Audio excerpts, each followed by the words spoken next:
അപ്പസ്തോലൻ ആരാധിച്ചൊരു പരിശുദ്ധാത്മാവേ, വിശ്വാസത്താൽ അങ്ങേ ഞങ്ങൾ ആരാധിക്കുന്നു.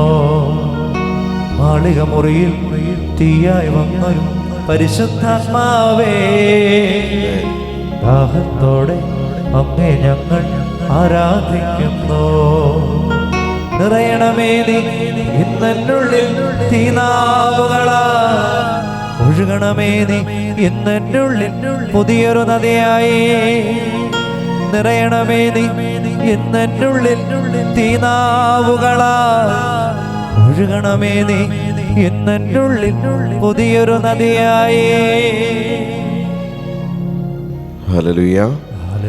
കണ്ണുകളിൽ മുമ്പിൽ നടച്ചേ. ധ്യാനത്തിൻ്റെ അവസാന ദിവസത്തേക്ക് നമ്മൾ എത്തുമ്പോൾ ഈശോയ്ക്ക് നമ്മളോട് എന്താണ് പറയാനുള്ളത് ചോദിക്കുകയും ഈശോയോട്. ഈശോയെ, ധ്യാനത്തിൻ്റെ അവസാന ദിവസം ഞങ്ങളെത്തി. ഈ 3 ദിവസം നിന്നോടുകൂടെ ആയിരിക്കാൻ നീ അനുവദിച്ചു. നിൻ്റെ കരുണ, നിൻ്റെ സ്നേഹം ഞങ്ങൾ അനുഭവിച്ചറിയുന്ന ദിവസങ്ങൾ. ഈശോയെ, തിരിച്ച് ഞങ്ങളുടെ ഭവനങ്ങളിലേക്ക് യാത്രയാകുമ്പോൾ ഞങ്ങൾ ചെല്ലുന്നിടം വിശുദ്ധീകരിക്കപ്പെടുവാൻ ഞങ്ങളിലൂടെ നിൻ്റെ ശക്തി ഞങ്ങളുടെ ഭവനങ്ങളിൽ വ്യാപരിക്കുവാൻ അവിടെ ഇടവരുത്തി തരണമേ എന്ന് നമുക്ക് പ്രാർത്ഥിക്കാം. ഞങ്ങൾ കടന്നു ചെല്ലുന്നിടം വിശുദ്ധീകരിക്കപ്പെടുവാൻ ഞങ്ങളത് വിശുദ്ധീകരിക്കണമേ. ഞങ്ങൾ കടന്നു ചെല്ലുന്നിടം വിശുദ്ധീകരിക്കപ്പെടുവാൻ ഞങ്ങളത് അഭിഷേകം ചെയ്യണമേ. ഞങ്ങൾ ചെല്ലുന്നിടം വിശുദ്ധീകരിക്കപ്പെടുവാൻ ദൈവമേ ഞങ്ങളത് ബലപ്പെടുത്തണമേ. നിൻ്റെ പരിശുദ്ധാത്മാവ് ജ്ഞാനത്തിൻ്റെ, വരത്തിൻ്റെ, വിവേകത്തിൻ്റെ ആത്മാവ് കർത്താവേ, എങ്ങനെ ഏത് രീതിയിൽ ആരോട് എങ്ങനെ പെരുമാറണമെന്ന് ഞങ്ങളെ പഠിപ്പിക്കുന്ന ദൈവാത്മാവിൻ്റെ ശക്തി, ഞങ്ങളിൽ നിറഞ്ഞു നിൽക്കുന്ന ദൈവാത്മാവിൻ്റെ അഭിഷേകത്തിൻ്റെ ശക്തി ഈ സമയം ഞങ്ങളിൽ നിന്ന് പുറപ്പെടുവാൻ അവിടുത്തെ ആത്മാവിൻ്റെ അഭിഷേകത്തെ ഞങ്ങളുടെ മേൽ അയക്കണമേ എന്ന് ഈ സമയം പ്രാർത്ഥിച്ചേ. ഉന്നതത്തിൽ നിന്ന് പരിശുദ്ധാത്മാവിൻ്റെ ശക്തി സ്വീകരിക്കണം. ഉന്നതങ്ങളിൽ നിന്ന് പരിശുദ്ധാത്മാവിൻ്റെ ശക്തി സ്വീകരിക്കാൻ ഉന്നതങ്ങളിൽ നിന്ന് അനുവദിക്കപ്പെടുന്ന ആത്മാവിൻ്റെ അഭിഷേകത്തെ നമ്മുടെ ഉള്ളിലേക്കൊന്ന് സ്വീകരിച്ച് നമ്മുടെ ഉള്ളിലുള്ള ദൈവാത്മാവ് കത്തിജ്വലിക്കുന്ന ഈ സമയം നമ്മൾ ആഗ്രഹിച്ച് കത്തിജ്വലിക്കുന്ന അഭിഷേകം നമ്മുടെ ഉള്ളിലേക്ക് കടന്നു വരുവാൻ, വചനം കേട്ട് കീറി മുറിയപ്പെട്ട് വിശുദ്ധ കുമ്പസാരം ചെയ്ത് പാപങ്ങളെ വെറുതുപേക്ഷിച്ച് പ്രസാദപരാവസ്ഥയിലേക്ക് പ്രവേശിക്കപ്പെട്ട് പരിശുദ്ധ കുർബാന സ്വീകരണത്തിലൂടെ ദൈവസ്നേഹത്തെ അനുഭവിച്ചറിഞ്ഞ് ഇവളൊരു ധ്യാനത്തിൻ്റെ അവസാന ദിവസം പരിശുദ്ധാത്മാഭിഷേക പ്രാർത്ഥനയുടെ അഭിഷേക ആരാധനയുടെ ദിവസം സമയം നമ്മൾ ആഗ്രഹത്തോടെ പ്രാർത്ഥിക്കണം. ദൈവമേ, നിലനിൽക്കാനുള്ള വരം നീ ഞങ്ങൾക്ക് നൽകണമേ. ആത്മാക്കളെ വിവേചിച്ചറിയാനുള്ള കൃപ നീ ഞങ്ങൾക്ക് നൽകണമേ. ശരിയും തെറ്റും നന്മയും തിന്മയും തിരിച്ചറിയാനുള്ള കൃപ നീ ഞങ്ങൾക്ക് നൽകണമേ. വഴിയും സത്യവും ജീവനുമാകുന്ന യേശുവേ, നീയാകുന്ന വഴിയിലൂടെ സത്യത്തെ തിരിച്ചറിഞ്ഞ് ജീവനിലേക്ക് പ്രവേശിക്കുവാൻ നീ ഞങ്ങളെ അനുവദിക്കണമേ എന്ന് ഈ ദിവസം നമുക്ക് പ്രാർത്ഥിച്ചൊരുങ്ങാം. നമ്മുടെ കുറവുകളിൽ ദൈവത്തിൻ്റെ നിറവ് കടന്നു വരുന്ന ദിവസം, നമ്മളായിരിക്കുന്ന അവസ്ഥകളിൽ ദൈവത്തിൻ്റെ പരിശുദ്ധാത്മാവിൻ്റെ അഭിഷേകം നിറയുന്ന ദിവസം, ചങ്ങലകളും ബന്ധനങ്ങളും അഴിയപ്പെട്ട് ഈശോയുടെ മുൻപിൽ നമ്മളൊരു പുതു സൃഷ്ടികളായിട്ട് മാറ്റപ്പെട്ട് പരിശുദ്ധാത്മാവിൻ്റെ വലിയൊരു അഭിഷേകം, പരിശുദ്ധാത്മാവിൻ്റെ വലിയൊരു കൃപ, പരിശുദ്ധാത്മാവിൻ്റെ ജ്ഞാനത്താൽ നമ്മൾ നിറയപ്പെട്ട് നിൽക്കുന്ന ഈ ദിവസം കൊടുക്കാം ഈശോയുടെ കരങ്ങളിലേക്ക്. ദൈവമേ, നിൻ്റെ ശക്തി, നിൻ്റെ അഭിഷേകം എൻ്റെ കരങ്ങളിൽ നിന്ന് പുറപ്പെടുവാൻ നീ ഇടവരുത്തിയിടണമേ. നിൻ്റെ അഭിഷേകം എൻ്റെ കണ്ണുകളിൽ നിന്ന് പുറപ്പെടാൻ നീ ഇടവരുത്തിയിടണമേ. നിൻ്റെ അഭിഷേകം എൻ്റെ എല്ലാ ജീവിതാവസ്ഥകളിലേക്ക് എന്നിൽ നിന്ന് പുറപ്പെടുവാൻ നീ ഇടവരുത്തിയിടണമേ. ഈശോയെ, അവിടെ നിന്നെ വിശുദ്ധീകരിക്കണമേ, അവിടെ നിന്നെ ശക്തിപ്പെടുത്തണമേ, അവിടെ നിന്നെ അഭിഷേകം ചെയ്യണമേ എന്നീ സമയം പ്രാർത്ഥിച്ചുകൊണ്ട് പരിശുദ്ധ മറിയത്തിൻ്റെ മാധ്യസ്ഥം തേടി നമ്മൾ പ്രാർത്ഥിക്കുന്നു. നന്മ നിറഞ്ഞ മറിയമേ സ്വസ്തി, കർത്താവ് അങ്ങയോടുകൂടെ സ്ത്രീകളിൽ അങ്ങ് അനുഗ്രഹിക്കപ്പെട്ടവളാകുന്നു. അങ്ങയുടെ ഉദരത്തിന് ഫലമായി ഈശോ അനുഗ്രഹിക്കപ്പെട്ടവനാകുന്നു. പരിശുദ്ധ മറിയമേ, ഞങ്ങൾക്ക് വേണ്ടി ഇപ്പോഴും ഞങ്ങളുടെ മരണസമയത്തും തമ്പുരാനോട് അപേക്ഷിക്കണമേ. നന്മ നിറഞ്ഞ മറിയമേ സ്വസ്തി, കർത്താവ് അങ്ങയോടുകൂടെ സ്ത്രീകളിൽ അങ്ങ് അനുഗ്രഹിക്കപ്പെട്ടവളാകുന്നു. അങ്ങയുടെ ഉദരത്തിന് ഫലമായി ഈശോ അനുഗ്രഹിക്കപ്പെട്ടവനാകുന്നു. പരിശുദ്ധ മറിയമേ, തമ്പുരാന്റെ അമ്മേ, പാപികളായ ഞങ്ങൾക്ക് വേണ്ടി ഇപ്പോഴും ഞങ്ങളുടെ മരണസമയത്തും തമ്പുരാനോട് അപേക്ഷിക്കണമേ. ആമേൻ. നന്മ നിറഞ്ഞ മറിയമേ സ്വസ്തി, കർത്താവ് അങ്ങയോടുകൂടെ സ്ത്രീകളിൽ അങ്ങ് അനുഗ്രഹിക്കപ്പെട്ടവളാകുന്നു. അങ്ങയുടെ ഉദരത്തിൻ ഫലമായി ഈശോ അനുഗ്രഹിക്കപ്പെട്ടവനാകുന്നു. പരിശുദ്ധ മറിയമേ തമ്പുരാന്റെ അമ്മേ, പാപികളായ ഞങ്ങൾക്ക് വേണ്ടി ഇപ്പോഴും ഞങ്ങളുടെ മരണസമയത്ത് തമ്പുരാനോട് അപേക്ഷിക്കണമേ. ആമേൻ. ഈശോ മിശിഹായുടെ എല്ലാ വാഗ്ദാനങ്ങൾക്ക് നമ്മൾ യോഗ്യരാകുവാൻ സർവേശ്വരന്റെ പരിശുദ്ധ മാതാവേ, ഞങ്ങൾക്ക് വേണ്ടി അപേക്ഷിക്കണമേ. അമ്മയെ സ്വാഗതം ചെയ്യാം നമുക്ക്. ആവേ ആവേ ആവേ മറിയ, ആവേ ആവേ ആവേ മറിയ, ആവേ ആവേ ആവേ മറിയ, ആവേ ആവേ ആവേ മറിയ, ആവേ ആവേ ആവേ മറിയ, ആവേ ആവേ ആവേ മറിയ. ഹല്ലേലൂയ, ഹല്ലേലൂയ, ഹല്ലേലൂയ, ഹല്ലേലൂയ, ഹല്ലേലൂയ. ഹല്ലേലൂയ. ഇരിക്കാം. നമ്മളൊരു ദൈവത്തിൻ്റെ പരിശുദ്ധാത്മാവ് നമ്മുടെ മേൽ എഴുന്നള്ളി വരുന്ന ദിവസമാണ് ഓരോ ധ്യാനത്തിൻ്റെയും സമാപന ദിവസം. ഈ ധ്യാനത്തിൻ്റെ അവസാന ദിവസം നമ്മളെത്തുമ്പോൾ നമ്മളറിയണം, നമ്മുടെ കുടുംബം ഇപ്പോഴും പഴയ അവസ്ഥയിൽ തന്നെ നിലകൊള്ളുന്നതാണ്. ധ്യാനം കൂടിയത് നമ്മൾ മാത്രമേ ഉള്ളൂ. തിരിച്ച് നമ്മുടെ ഭവനത്തിലേക്ക് കടന്നു ചെല്ലുമ്പോൾ ഏത് ജീവിത അവസ്ഥയാണ് നമ്മൾ സ്വീകരിക്കാനിരിക്കുന്നത് നമുക്കറിയില്ല. പ്രിയമുള്ളവരെ, ഓരോ ധ്യാനം കഴിയുമ്പോഴും ദൈവമായ കർത്താവ് നമ്മളെ ഒരു പുതിയ വിളിയിലേക്ക് പ്രവേശിപ്പിക്കുകയാണ്. ഓരോ ധ്യാനം കഴിയുന്തോറും ദൈവമായ കർത്താവ് നമ്മളെ പുതിയൊരു അഭിഷേകത്തിലേക്ക് പ്രവേശിപ്പിക്കുകയാണ്. കാരണം ദൈവത്തിന് വേണ്ടി, ഈശോയ്ക്ക് വേണ്ടി എന്തെങ്കിലും ചെയ്യുക എന്നുള്ള ആത്മാക്കളെ നേടുന്ന പ്രവൃത്തിയിലേക്ക് കർത്താവ് നമ്മളെ ക്ഷണിക്കുകയാണ്. ഓരോ ധ്യാനത്തിൻ്റെയും സമാപന ദിവസം ഈശോ നമുക്ക് തന്നിരിക്കുന്ന വലിയ കൃപ, വചനം ശ്രവിക്കുക എന്ന് പറയുന്ന, വചനത്തെ ഉൾക്കൊള്ളുക എന്ന് പറയുന്ന, വചനം മാംസം ധരിക്കാൻ നമ്മൾ അനുവദിക്കുക എന്ന് പറയുന്ന ആ ഒരു തലത്തിൽ കർത്താവ് നമുക്ക് തന്നിരിക്കുന്ന വലിയൊരു കൃപയുണ്ട് പ്രിയപ്പെട്ടവരെ. കാരണം വചനത്തെ ഉൾക്കൊള്ളുവാൻ നമ്മളിൽ ഏതെങ്കിലും തരത്തിലുള്ള തിന്മയുടെ അസ്വസ്ഥതകളുണ്ടെങ്കിൽ, നമ്മളിൽ ഏതെങ്കിലും തരത്തിലുള്ള പാപത്തിൻ്റെ ബന്ധനത്തിൻ്റെ കെട്ടുകളുണ്ടെങ്കിൽ ഈ വചനം ഒരിക്കലും നമ്മൾക്ക് ആസ്വാദ്യകരമാവില്ല. ഈ വചനം ഒരിക്കലും നമ്മൾക്ക് ആനന്ദത്തിന് കാരണമാവില്ല. ഈ വചനം നമ്മൾ ശ്രവിക്കുമ്പോൾ അതൊരിക്കലും നമ്മളിൽ മാംസം ധരിക്കപ്പെടുകയുമില്ല.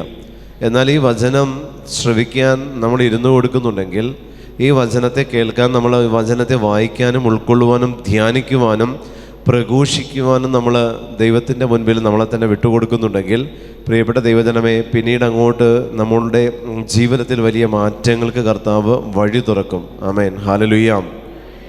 ഒരു വചനത്തെ നമ്മൾ ഉൾക്കൊണ്ടിട്ടുണ്ടെങ്കിൽ, ഒരു വചനം നമ്മളിൽ ബൈ ഹാർട്ട് ആയിട്ടുണ്ടെങ്കിൽ, പ്രിയമുള്ളവരെ, ആ ഒരു വചനം നമ്മുടെ ഹൃദയത്തിൽ നിലനിൽക്കാൻ ഒരു പാപം സ്ഥാനമൊഴിഞ്ഞു കൊടുത്തേ പറ്റുള്ളൂ.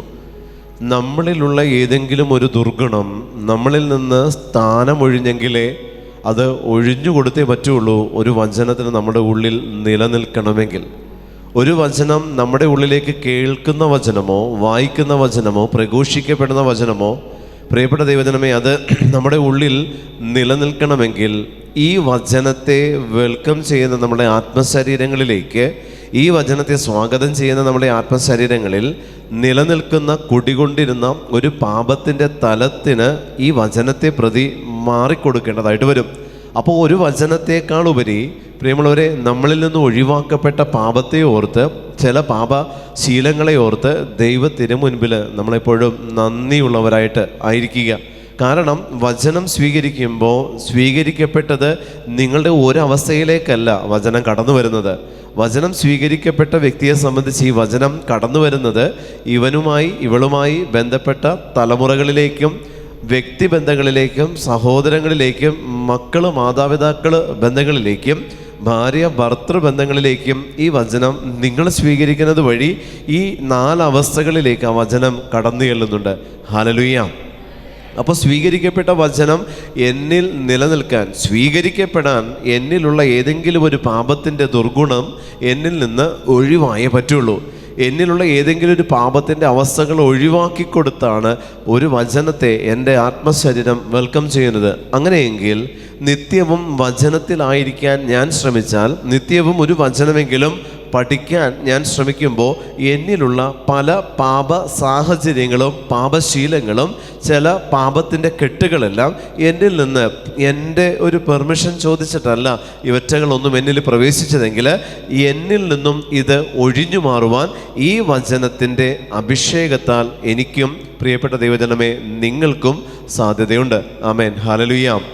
അതുകൊണ്ട് സ്വീകരിക്കപ്പെട്ട വചനം നിലനിൽക്കുക എന്നുള്ളതാണ് പരമപ്രധാനം. സ്വീകരിക്കപ്പെട്ട വചനം നിങ്ങളിൽ നിലനിൽക്കുന്നില്ല എന്നുണ്ടെങ്കിൽ പ്രിയമുള്ള ദൈവജനമേ, നിങ്ങളിൽ എവിടെയോ വിട്ടുകൊടുക്കാത്തൊരവസ്ഥയുണ്ടെന്നുള്ളത് നിങ്ങൾക്ക് ഉറപ്പിക്കാം. നിങ്ങൾ സ്വീകരിച്ച വചനം നിങ്ങളുടെ ഉള്ളിൽ നിൽക്കുന്നില്ല. കുറച്ച് ദിവസത്തേക്ക് കഴിഞ്ഞ് അത് വീണ്ടും നിങ്ങൾ പഴയ അവസ്ഥയിലേക്ക്, പഴയ പാപങ്ങളിലേക്ക്, പഴയ ജീവിതം സാഹചര്യങ്ങളിലേക്ക് നിങ്ങൾ പ്രവേശിക്കുകയും സ്വീകരിക്കപ്പെട്ട വചനം അതിൻ്റെ ഇരട്ടിയായിട്ട് കടന്നു വരുവാൻ, ഇരട്ടിയായിട്ട് നിങ്ങളൊന്ന് പുറപ്പെടുവാൻ നിങ്ങൾ അനുവദിക്കുകയും ചെയ്തില്ലെങ്കിൽ പ്രിയമുള്ളവരെ അറിയണം, എവിടെയൊക്കെയോ നിങ്ങൾ വീണ്ടും എളിമപ്പെടാനുണ്ട്. നിങ്ങളെവിടേക്കോ ഏതൊക്കെയോ പാപത്തിൻ്റെ മേഖലകളെ വെറുത്തുപേക്ഷിക്കാനുണ്ട്. എവിടെയെങ്കിലും നിങ്ങൾ ഈശോയെ പ്രതി സഹിക്കാനുണ്ട് എന്നുള്ളത് നിങ്ങൾ മനസ്സിലാക്കണം. ഒരു വചനം നമ്മുടെ ഉള്ളിൽ പ്രവേശിക്കപ്പെട്ടു, ആ വചനത്തിന് വളവും വിത്തും വേരും ആ വചനത്തിന് വളവും വേരൂന്നാനുള്ള അവസ്ഥയും നല്ല നിലം എന്ന് പറയുന്ന അവസ്ഥ ക്രിയേറ്റ് ചെയ്യുന്നത് നമ്മുടെ സഹനങ്ങളാണ്. സഹനങ്ങളിലൂടെ ഈ വചനം ആഴത്തിൽ വേരൂന്നി വളരുവാനുള്ള ഒരു തലം, ഒരു പ്രതലം നമ്മുടെ ഉള്ളിൽ നമ്മൾ രൂപപ്പെടുത്തുന്നുണ്ട്. കാരണം സഹനത്തിൽ ദൈവം നമുക്ക് തന്നിരിക്കുന്ന കണ്ണുനീരിൻ്റെ നനവ് നമ്മുടെ ഉള്ളിൽ വചനത്തെ വേരൂന്നി വളരുവാനായിട്ട് ദൈവം ഇടവരുത്തും. അതുകൊണ്ട് സ്വീകരിക്കപ്പെട്ട വചനം, നിങ്ങൾ ഏത് ജീവിതാവസ്ഥയിലൂടെ കടന്നു പോകുന്നവരായിക്കൊള്ളട്ടെ, സ്വീകരിക്കപ്പെട്ട വചനം നിങ്ങളുടെ ഉള്ളിൽ മാംസം ധരിക്കപ്പെട്ടിട്ടുണ്ടോ എന്ന് നിങ്ങൾ ചിന്തിച്ചു നോക്കുക. നിങ്ങളൊന്ന് അനലൈസ് ചെയ്യുക. കർത്താവേ, ഞാൻ സ്വീകരിച്ച വചനം ഏത് അവസ്ഥയിൽ എന്നിൽ നിലകൊള്ളുന്നു? കേൾക്കുക മാത്രം ചെയ്യുന്ന ആത്മവഞ്ചകരാണോ നമ്മൾ? കേട്ടുകൊണ്ടിരിക്കാൻ ആർക്കും സാധിക്കും പ്രിയപ്പെട്ടവരെ. കുറേ മൃഗങ്ങളെ ഇവിടെ കൊണ്ടുവന്ന് കെട്ടിയാൽ അവരും ഈ വചനത്തെ കേട്ടുകൊണ്ടിരിക്കും. പക്ഷെ ഞാൻ ചോദിക്കട്ടെ, നമ്മൾ ആ ഒരു തലത്തിലേക്ക് വചനം കേൾക്കുമ്പോൾ തരം താഴ്ത്തപ്പെടരുത്, മൃഗങ്ങൾക്കു തുല്യമാകരുത്. കേൾക്കുന്ന വചനം നമ്മുടെ ഉള്ളിൽ മാംസം ധരിക്കപ്പെടണം. മാംസം ധരിക്കപ്പെട്ട അവസ്ഥയിൽ നിന്ന് പരിശുദ്ധാത്മ അഭിഷേകം എന്ന് പറയുന്ന അതിൻ്റെ അടുത്ത തലത്തിലേക്ക് നമ്മൾ അപ്ഗ്രേഡ് ചെയ്യപ്പെടണം. അതല്ലെങ്കിൽ ഈ കേട്ട വചനം നമ്മളിൽ നിലനിൽക്കുന്നില്ല എന്ന് നമുക്ക് ഉറപ്പിക്കാം. വചനം വിതയ്ക്കപ്പെട്ട തലങ്ങളെടുത്തേ പാറപ്പുറത്ത് മുൾച്ചെടികൾക്കിടയിൽ വഴിയരികിൽ, ഈ 3 തലങ്ങളിലും വചനം അർഹതയില്ലാതിരുന്നിട്ടും വിതയ്ക്കപ്പെട്ടു എന്നുള്ളതാണ്. അർഹതയില്ലാതിരുന്നിട്ടും വിതയ്ക്കപ്പെട്ടു പറയുമ്പോൾ വീണു, പാറപ്പുറത്ത് വീണു, വഴിയരികിൽ വീണു, മുൾച്ചെടികൾക്കിടയിൽ വീണു എന്ന് പറയുന്നുണ്ടെങ്കിലും അർഹതയില്ലാത്തിടത്ത് വിതയ്ക്കപ്പെട്ടു എന്ന് തന്നെ നമുക്കതിനെ സ്വീകരിക്കാൻ പറ്റും. പ്രിയമുള്ളവരെ, അതുകൊണ്ട് അർഹത എന്ന് പറയുന്ന ഒരു തലമുണ്ട്. വചനത്തെ സ്വീകരിക്കുമ്പോഴും വചനം നിങ്ങളിൽ മാംസം ധരിക്കണമെന്ന് നിങ്ങൾ ആഗ്രഹിക്കുമ്പോഴും വചനം മുളയെടുക്കണമെങ്കിൽ അർഹത എന്ന് പറയുന്ന ഒരു അവസ്ഥ നമ്മളിൽ ഉണ്ടെങ്കിലേ നിങ്ങൾ എത്ര ഒരുക്കത്തോടെ വന്നിരുന്നാലും ഈ വചനം നിങ്ങളിൽ വേരൂന്നുകയുള്ളൂ. അതല്ലെങ്കിൽ നിങ്ങളുടെ വചനം, നിങ്ങൾ ശ്രവിച്ച വചനം നിങ്ങളുടെ കാതുകളിൽ നിന്ന് ശിരസിലൂടെ ഹൃദയത്തിലേക്കും മനസ്സിലേക്കും ആത്മാവിലേക്കും പ്രവേശിക്കപ്പെട്ടിട്ടില്ല. കാത് തന്നെ കൊട്ടിയടച്ച അവസ്ഥയിലാണെങ്കിൽ പിന്നെ ഈ വചനം ഫലം ചെയ്യുന്നത്? അതുകൊണ്ട് ഈശോ പറയുന്നു, വിതയ്ക്കപ്പെടുന്ന അവസ്ഥകളെക്കുറിച്ച് നിങ്ങൾ ആലോചിക്കണം. ഏതവസ്ഥകളിൽ വചനം വിതയ്ക്കപ്പെട്ടു എന്നുള്ളതിനെക്കുറിച്ച് നിങ്ങൾ ആലോചിക്കണം. ആ അവസ്ഥകളിൽ ഞാൻ ഒരുക്കിക്കൊടുത്ത നല്ല നിലത്ത് വീണ വചനത്തിൻ്റെ ക്വാണ്ടിറ്റി കുറഞ്ഞിട്ടുണ്ടോ എന്നുള്ളതും ചിന്തിക്കുക. 3 അവസ്ഥകളിലേക്ക് വചനം വീണിട്ടുണ്ടെങ്കിൽ കൊണ്ടുവന്ന വചനത്തിൽ എത്രമാത്രം ചുരുങ്ങിയ തോതിലായിരിക്കും നല്ല നിലത്ത് വചനം പ്രവേശിച്ചിരിക്കുന്നത്? പ്രിയപ്പെട്ടവരെ, ശ്രദ്ധയോടെ നിങ്ങൾ വചനം ശ്രവിച്ചിരുന്ന സമയത്തെല്ലാം ഈ നല്ല നിലത്ത് ഒരുക്കത്തോടെ കണ്ണുനീരോടുകൂടെ നിങ്ങൾ സ്വീകരിച്ച വചനം ഈ നല്ല നിലത്ത് വിതയ്ക്കപ്പെട്ട വചനമാണ്. ബാക്കിയുള്ള വചനത്തിൽ നിന്നാണ് ഒരു ക്വാണ്ടിറ്റി വഴിയരികിലേക്കും മുൾച്ചെടികളിലേക്കും പാറപ്പുറത്തേക്കും വീണത്. ആ 3 ഇടങ്ങളിലേക്ക് വീണത് മൂലം നല്ല നിലത്തിന് കിട്ടേണ്ടതായിട്ടുള്ള വചനത്തിൻ്റെ എന്താ പറയുക, ആ ഒരു ക്വാണ്ടിറ്റി, അതിൻ്റെ ഒരു അവസ്ഥ കുറഞ്ഞിട്ടുണ്ട്. നിങ്ങൾ ആലോചിക്കുക, നിങ്ങളിൽ ഏതവസ്ഥയിലേക്കാണ് കൂടുതൽ വചനം അയക്കപ്പെട്ടത്, സ്വീകരിക്കപ്പെട്ടത് എന്നുള്ളത് നിങ്ങൾ തിരിച്ചറിയണം. ഏതവസ്ഥയിലേക്ക് സ്വീകരിക്കപ്പെട്ടു വചനം? നിങ്ങൾ ഇത്രയും ദിവസം ഈശോയോട് കൂടെ ആയിരിക്കുമ്പോഴും പ്രിയമുള്ളവരെ, ഈ ധ്യാനത്തിൽ നിന്ന് കിട്ടേണ്ട വിടുതലോ ഈ ധ്യാനത്തിൽ നിന്ന് കിട്ടേണ്ട അഭിഷേകമോ ഒന്നും നിങ്ങൾ നോക്കണ്ട. ഈ ധ്യാനത്തിൽ നിന്ന് നിങ്ങൾക്ക് കിട്ടിയ ഒരു തിരിച്ചറിവുണ്ടെങ്കിൽ ആ തിരിച്ചറിവ് നിങ്ങളുടെ നല്ല നിലമെന്ന് പറയുന്ന അവസ്ഥയിൽ ദൈവം വളർത്തിയെടുത്ത അല്ലെങ്കിൽ വേരൂന്നാൻ ഇടകൊടുത്ത വചനത്തിൻ്റെ അഭിഷേകം മാത്രമാണ്. ആമേൻ. ഹല്ലേലൂയ, ഹല്ലേലൂയ, ഹല്ലേലൂയ. അതുകൊണ്ട് യേശുവിൻ്റെ നാമത്തിൽ പറയട്ടെ, പ്രഘോഷിക്കപ്പെടുന്ന വചനം പ്രഘോഷിക്കുന്ന ഞങ്ങളിൽ കീറി മുറിയപ്പെട്ടിട്ടേ നിങ്ങളിലേക്ക് കടന്നു വരുള്ളൂ. കാരണം വചനം എന്ന് പറയുന്നത് ഇരുവായ്ത്തലവാളാണ്. ഇരുവായ്ത്തലവാളാണ് വചനമെങ്കിൽ വെട്ടുന്നവനും വെട്ടുകൊള്ളുന്നവനും ഒരുപോലെ മുറിയപ്പെടുന്നതാണ് വചനം. വെട്ടുന്നവനും വെട്ടുകൊള്ളുന്നവനും ഒരുപോലെ മുറിയപ്പെടുന്നതിൻ്റെ പേരാണ് വചനം. യേശു ഉൽപ്പത്തി മുതൽ വെളിപാട് വരെയുള്ള വചനങ്ങളിൽ 4 സുവിശേഷങ്ങൾ നിങ്ങൾ എടുത്താൽ ആ 4 സുവിശേഷങ്ങളിൽ യേശുവിനെ എവിടെയെങ്കിലും ഒരിടത്ത് നിൽക്കുന്നവനായിട്ട് നമ്മൾ കണ്ടിട്ടില്ല. ഒരിടത്ത് നിന്ന് അടുത്ത ഇടങ്ങളിലേക്ക്, അടുത്ത ഇടങ്ങളിൽ നിന്ന് അടുത്ത ഇടങ്ങളിലേക്ക് സഞ്ചരിക്കുന്ന വഴികളിൽ സൗഖ്യം പ്രാപിച്ചവർ, ഈ സൗഖ്യം പ്രാപിച്ചവരെല്ലാം യേശു പോയ വഴികളിൽ യേശുവിനെ കാത്തു നിന്നവരാ. യേശു പോയ വഴികളിൽ യേശുവിനെ കാത്തു നിന്നു, അവർ സൗഖ്യം പ്രാപിച്ചു. യേശു എന്ന് പറയുന്നത് എന്താണ്? വചനമാണവൻ. ഈ വചനം പോയ വഴികളിൽ സൗഖ്യം പ്രാപിച്ചു. ഇതാണ് വഴിയരികിൽ വീഴ്ത്തപ്പെട്ട വിത്ത് എന്ന് പറയുന്നത്. വഴിയരികിൽ വീണ വിത്ത്, നിങ്ങൾ ഓർക്ക്, വഴിയരികിൽ വിതച്ച വിത്ത് എന്ന് ഞാൻ ആദ്യമേ പറഞ്ഞു. വഴിയരികിൽ വീണ വിത്ത്, വിതക്കാരൻ വിതയ്ക്കാൻ പുറപ്പെട്ടു. അതാണ് കർത്താവായി ഈശോ മിശിഹ. ഈ വഴിയരികിൽ വീണ വിത്ത് നമ്മൾ പറയും അത് ചവിട്ടി തേക്കപ്പെട്ടു, അത് നിലവാരമില്ലാതായി പോയി, അല്ലെങ്കിൽ അത് നിന്ദിക്കപ്പെട്ടു എന്ന് പറഞ്ഞാലും കർത്താവായ യേശു ക്രിസ്തു എന്ന് പറയുന്ന വചനം വഴിയരികിലൂടെ പോയപ്പോഴാണ് ഞാൻ പറയും അത് ഏറ്റവും കൂടുതൽ ഫലമൂന്നിയതും അത് ഏറ്റവും കൂടുതൽ വളർന്നതും വഴിയരികിലാണ്. കാരണം യേശു എന്ന് പറയുന്ന വചനത്തിൽ നിന്ന്, വഴിയരികിൽ നിന്ന് സ്വീകരിച്ച ഒത്തിരി മക്കൾ സൗഖ്യത്തെ സ്വീകരിച്ചിട്ടുണ്ട്. സഖ്യവൂസ് മുതൽ ഇങ്ങോട്ട് നിങ്ങൾ എടുക്ക്, എല്ലാം വഴിയരികിൽ ആയിരുന്ന അവസ്ഥകളിൽ വചനം എന്ന് പറയുന്നത് വീണപ്പോൾ സ്വീകരിച്ചവനാ. Hallelujah, hallelujah. വിതക്കാരൻ്റെ ഉപമയിൽ കർത്താവ് നമുക്ക് പറഞ്ഞു തരുന്നുണ്ട്, കുറേ വിത്ത് വഴിയരികിൽ വീണു. അവൻ്റെ ജീവിതമാണ് ഈശോ അവിടെ നമുക്ക് പറഞ്ഞു തരുന്നത്. അവൻ്റെ ജീവിതം, അവൻ എന്ത് എന്നുള്ള ജീവിതം, അവൻ എങ്ങനെ പ്രഘോഷിച്ചു എന്നുള്ളതിനെ കുറിച്ചാണ് അവൻ നമുക്ക് പറഞ്ഞു തരുന്നത്. വഴിയരികിലൂടെ അവൻ കടന്നുപോയെങ്കിൽ വചനം എന്ന് പറയുന്ന ക്രിസ്തു വഴിയരികിലൂടെ ആയ അവസ്ഥയിലൂടെ കടന്നുപോയപ്പോൾ അത് പാഴായിപ്പോയിട്ടില്ല പ്രിയപ്പെട്ടവരെ. കാരണം എന്താ? വചനമായിരുന്നു. അത് വചനമായിരുന്നത് കൊണ്ട് സിനഗോഗിലായിരുന്നപ്പോഴും യേശു ഭവനത്തിലായിരുന്നപ്പോഴും മറ്റ് പലരുടെയും ഭവനങ്ങളിലായിരുന്നപ്പോഴും യഹൂദ പ്രമാണിയുടെ ഭവനത്തിൽ ഭക്ഷണത്തിലിരുന്നപ്പോഴും കർത്താവിൻ്റെ വചനം ശ്രവിച്ചവരും സ്വീകരിച്ചവരും കർത്താവിൻ്റെ കൈവപ്പ് സ്വീകരിച്ചവരും പ്രിയമുള്ളവരെ അവിടെ സൗഖ്യം പ്രാപിച്ചിട്ടുണ്ടെങ്കിൽ യേശു ഇതൊന്നും അല്ലാതെ സഞ്ചരിക്കുന്ന വഴികളിൽ യേശുവിനെ കാണാൻ വന്ന എത്രയോ പേരുണ്ട്. അപ്പോൾ വചനം വഴിയരികിലൂടെ പോയപ്പോൾ യേശു എന്ന് പറയുന്ന വചനം വഴിയരികിൽ വീഴ്ത്തപ്പെട്ടപ്പോഴാണ് അന്ധയാചകന്മാർക്ക് സൗഖ്യം കിട്ടുന്നത്, സഖ്യവൂസിലേക്ക് വിശ്വാസം കടന്നു വരുന്നത്.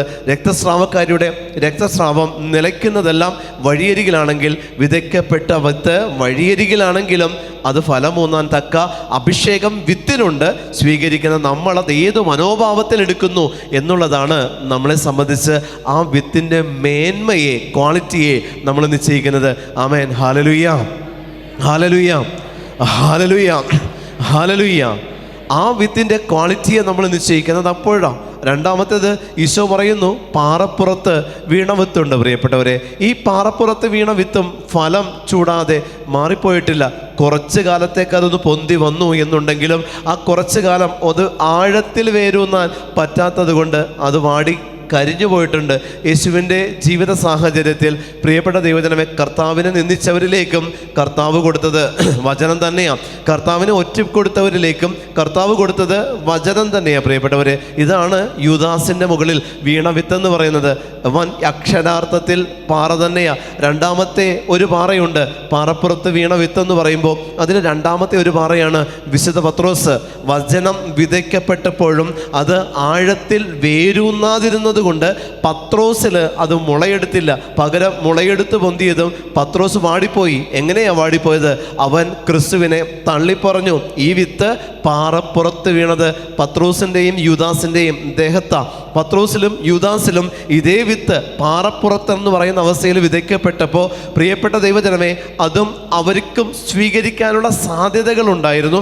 അവർ സ്വീകരിച്ചപ്പോഴും അതിന് ആഴത്തിൽ വേരൂന്നാൻ പറ്റാത്തത് നിമിത്തം അത് വാടിക്കരിഞ്ഞു പോകാനുള്ള കാരണം എന്താ? ഈ പത്രോസ് എന്ന് പറയുന്നവൻ അവസാനം ക്രിസ്തുവിനെ തള്ളിപ്പറഞ്ഞപ്പോൾ വേരെടുത്തില്ല എന്നുള്ളത് പത്രോസ് തന്നെ തെളിയിച്ചു. പാറപ്പുറം ഞാനും നിങ്ങളുമാകുന്ന സഭ എന്ന് പറയുന്ന പാറപ്പുറം എന്നൊരവസ്ഥയുമുണ്ട്. ഈ സഭ എന്ന് പറയുന്ന ഞാനും നിങ്ങളും എന്ന് പറയുന്ന വ്യക്തികൾ, ആ വ്യക്തികളിലേക്ക് ഈ വിത്ത് വിതയ്ക്കപ്പെട്ടിട്ടുണ്ട്. പ്രിയപ്പെട്ടവരെ, വിത്ത് കൊണ്ടുപോകുന്ന വ്യക്തിയെ സംബന്ധിച്ച് കയ്യിൽ നിന്ന് അബദ്ധവശാൽ വീഴുന്നതല്ല വിത്ത്, വിതയ്ക്കുന്നതാണ് വിത്ത്.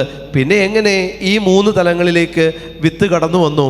വിത്ത് കടന്നു വരണമെങ്കിൽ അതും ദൈവത്തിൻ്റെ നിശ്ചയമാണ്, ദൈവത്തിൻ്റെ പദ്ധതിയാണ്.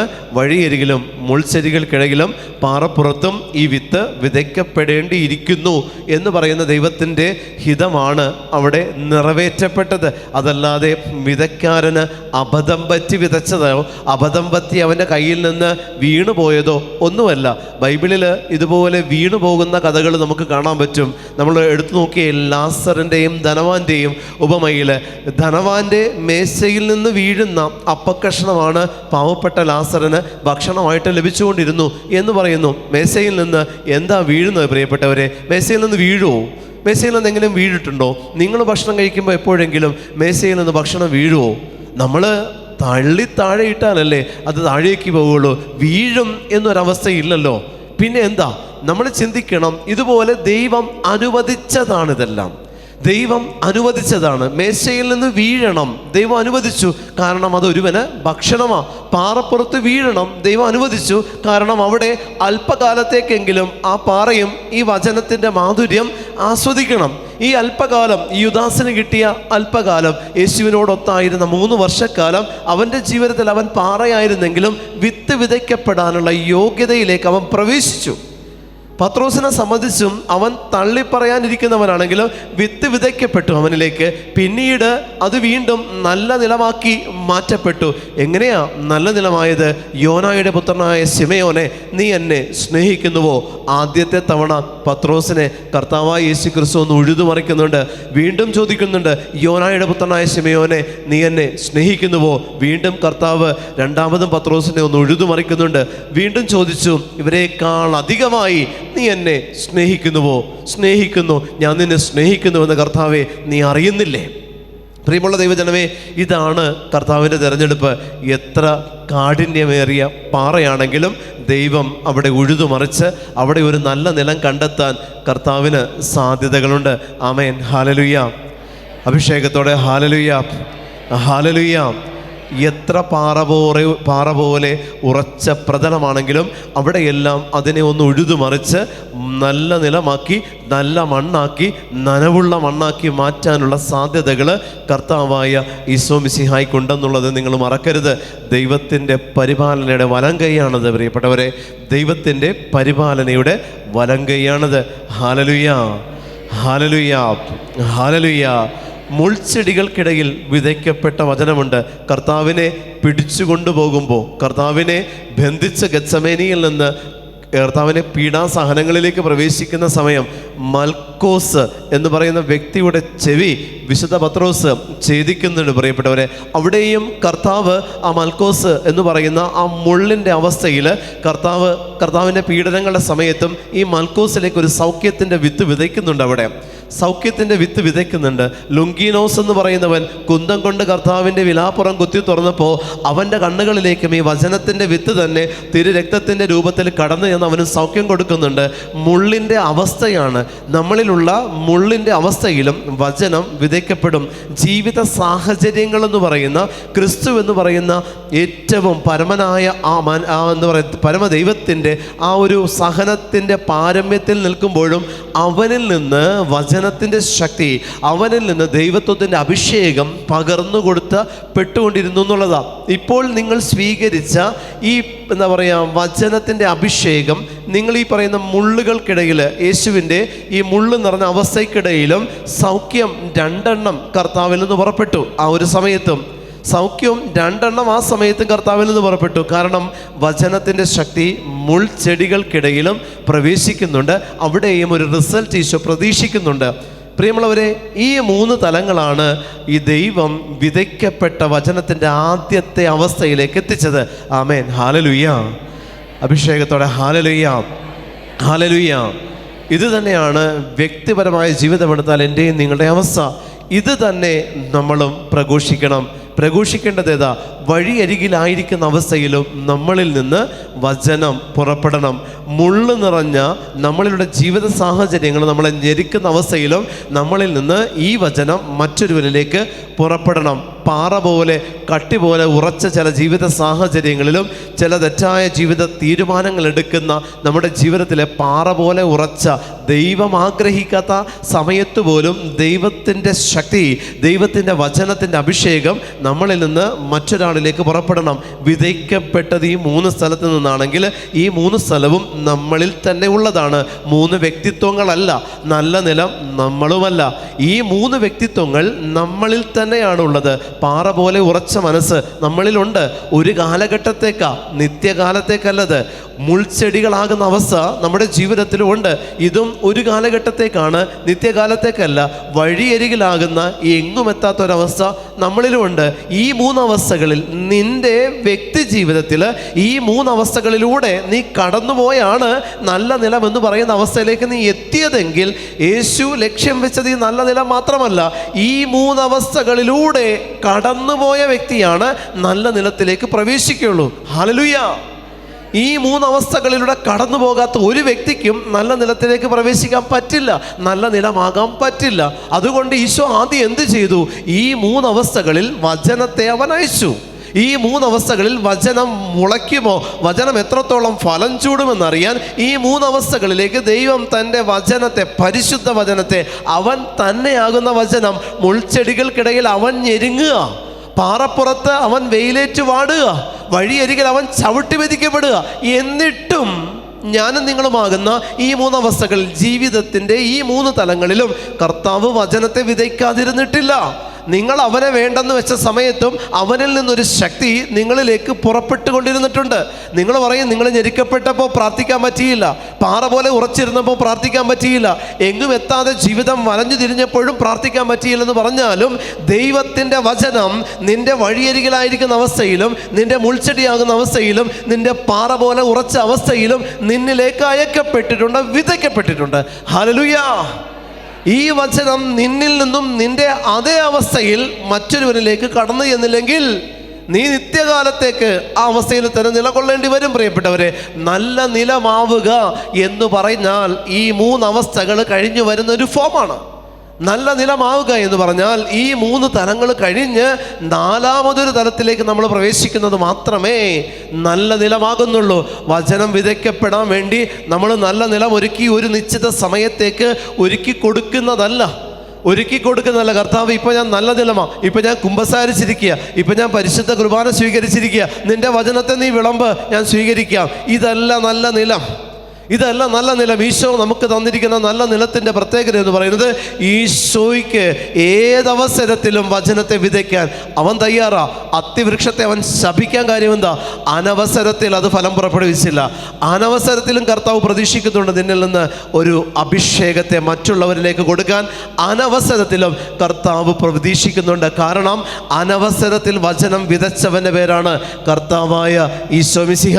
മുളയ്ക്കില്ല എന്ന് അറിഞ്ഞിട്ടും വചനം മുൾച്ചെടികൾക്കിടയിലും പാറപ്പുറത്തും വഴിയരികിലും വിതച്ചവൻ്റെ പേരാണ് കർത്താവായ ഈശോ മിശിഹ എന്ന് പറയുന്നത്. അവൻ്റെ ജീവിതത്തിൻ്റെ സഹനത്തിൻ്റെ പാരമ്യത്തിൽ നിൽക്കുന്ന അവസരത്തിലും അവനിൽ നിന്ന് സൗഖ്യത്തിൻ്റെ വചനം പുറപ്പെട്ടത് അവൻ വചനത്തിൽ നമുക്ക് പറഞ്ഞു തരുന്നുണ്ട്. പ്രിയപ്പെട്ടവരെ, അങ്ങനെയെങ്കിൽ സ്വീകരിക്കപ്പെട്ട വചനത്തിന് കാലവും സമയവും നോക്കിയിരുന്ന് പ്രഘോഷിക്കേണ്ടവരല്ല നമ്മൾ. അതിൻ്റെ ശക്തി നമ്മളിന്ന് പുറപ്പെടേണ്ടത് നമ്മുടെ നല്ല ജീവിതാവസ്ഥകളിലോ നമ്മുടെ നല്ല പ്രാർത്ഥന ഇല്ലായിരിക്കുന്ന അവസരത്തിലോ അല്ല. നമ്മളിൽ നമ്മളിൽ നിന്ന് കർത്താവിൻ്റെ ശക്തി പുറപ്പെടേണ്ടത് നമ്മുടെ ഞെരുക്കത്തിൻ്റെ സമയത്തും നമ്മളുടെ ഇല്ലായ്മയുടെ സമയത്തും എങ്ങുമെത്താത്ത വഴിയരികിലായിരിക്കുന്ന ജീവിത സാഹചര്യങ്ങളുടെ സമയത്തും ദൈവത്തിൻ്റെ ശക്തി, അഭിഷേകത്തിൻ്റെ തലം നമ്മളിൽ നിന്ന് പുറപ്പെട്ടില്ലെങ്കിൽ, പ്രിയമുള്ളവരെ, ഈശോ പറയുന്നു, നിങ്ങൾ വചനം കേൾക്കുക മാത്രം ചെയ്യുന്ന ആത്മവഞ്ചകര. ആമേൻ. ഹല്ലേലൂയ. അഭിഷേകത്തോടെ ഹല്ലേലൂയ, ഹല്ലേലൂയ. കേൾക്കുകയല്ല വചനത്തിൻ്റെ പ്രാധാന്യം. കേൾക്കാൻ ഞാൻ പറഞ്ഞില്ലേ, കുറേ മൃഗങ്ങളെ കൊണ്ടുവന്ന് നിർത്തിയാൽ അവറ്റകളും വചനം കേട്ടുകൊണ്ടിരിക്കും. ഇതല്ല വചനത്തിൻ്റെ പ്രാധാന്യം. വചനം സ്വീകരിക്കപ്പെടണം പ്രിയപ്പെട്ടവരെ. വചനത്തിൻ്റെ അഭിഷേകം നിലനിൽക്കണം. ഈ വചനം എന്താ പറയുക, ആ വചനം ആത്മാവും ജീവനുമായതുകൊണ്ട് ഈ വചനം നിങ്ങൾക്ക് ജീവൻ തരും. ഈ വചനമാണ് നിങ്ങളെ ജീവനിലേക്ക് പ്രവേശിപ്പിക്കുന്നത് പ്രിയപ്പെട്ടവരെ. നിങ്ങളുടെ ആത്മാവിൻ്റെ ഭോജനമാണ് ദൈവത്തിൻ്റെ പരിശുദ്ധ വചനം. ഹല്ലേലൂയ. വലതുകരം ഉയർത്തി ഹല്ലേലൂയ. പ്രത്യാശയോടെ പറയട്ടെ ഹല്ലേലൂയ, ഹല്ലേലൂയ, ഹല്ലേലൂയ, ഹല്ലേലൂയ. ഈ വചനം സ്വീകരിക്കുന്ന തലങ്ങളെ നിങ്ങൾ നോക്കണം. വചനം വിളമ്പുന്നവരെ നിങ്ങൾ നോക്കണം. വചനം വിളമ്പുന്ന അവസ്ഥകൾ നിങ്ങൾ നോക്കണം പ്രിയപ്പെട്ടവരെ. നല്ല നിലത്ത് നിന്ന് വചനം നല്ല നിലത്ത് വിതയ്ക്കപ്പെട്ടു. പക്ഷേ പുറപ്പെടുന്ന വചനത്തിന് ഏറ്റവും ബെസ്റ്റ് മുൾച്ചെടികൾക്കിടയിലും പാറപ്പുറത്തുമായിരിക്കുന്ന അവസരത്തിൽ നിന്ന് പുറപ്പെടുന്ന വചനമാണ് വചനത്തിൻ്റെ ക്വാളിറ്റിയിൽ ഏറ്റവും ബെസ്റ്റ് പ്രിയപ്പെട്ടവരെ. കാരണം നമ്മുടെ മുൾച്ചെടി എന്ന് പറയുന്ന ജീവിതത്തിൻ്റെ സഹനത്തിൻ്റെ സമയത്ത് നമ്മളിൽ നിന്ന് പുറപ്പെടുന്ന വചനത്തിന് ഇരട്ടി അഭിഷേകമുണ്ട്.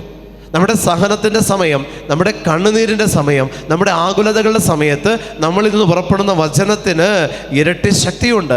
അതുകൊണ്ട് വിതയ്ക്കപ്പെട്ട സ്ഥലവും വിതയ്ക്കപ്പെട്ട സാഹചര്യവും പ്രധാനപ്പെട്ടതാണെങ്കിൽ സ്വീകരിച്ച വ്യക്തിയിൽ ഈ സാഹചര്യം പിന്നീട് വരും. ദൈവം നിന്റെ നല്ല നില നോക്കി വചനത്തെ വിളമ്പി. പക്ഷേ ഈ നല്ല നിലത്തിലായിരുന്ന നീ പെട്ടെന്ന് മുൾച്ചെടി എന്ന് പറയുന്ന ജീവിതാവസ്ഥയിലേക്ക് പ്രവേശിക്കപ്പെട്ടപ്പോൾ നല്ല നിലത്ത് വിതയ്ക്കപ്പെട്ട വചനം നേരെ മുൾച്ചെടിയിലേക്ക് സ്വാഭാവികമായിട്ട് കടന്നു വന്നിട്ടുണ്ടെങ്കിൽ ഈ മുൾച്ചെടിയിൽ നിന്ന് ഈ വചനം പുറപ്പെടണം അനേകരിലേക്ക്.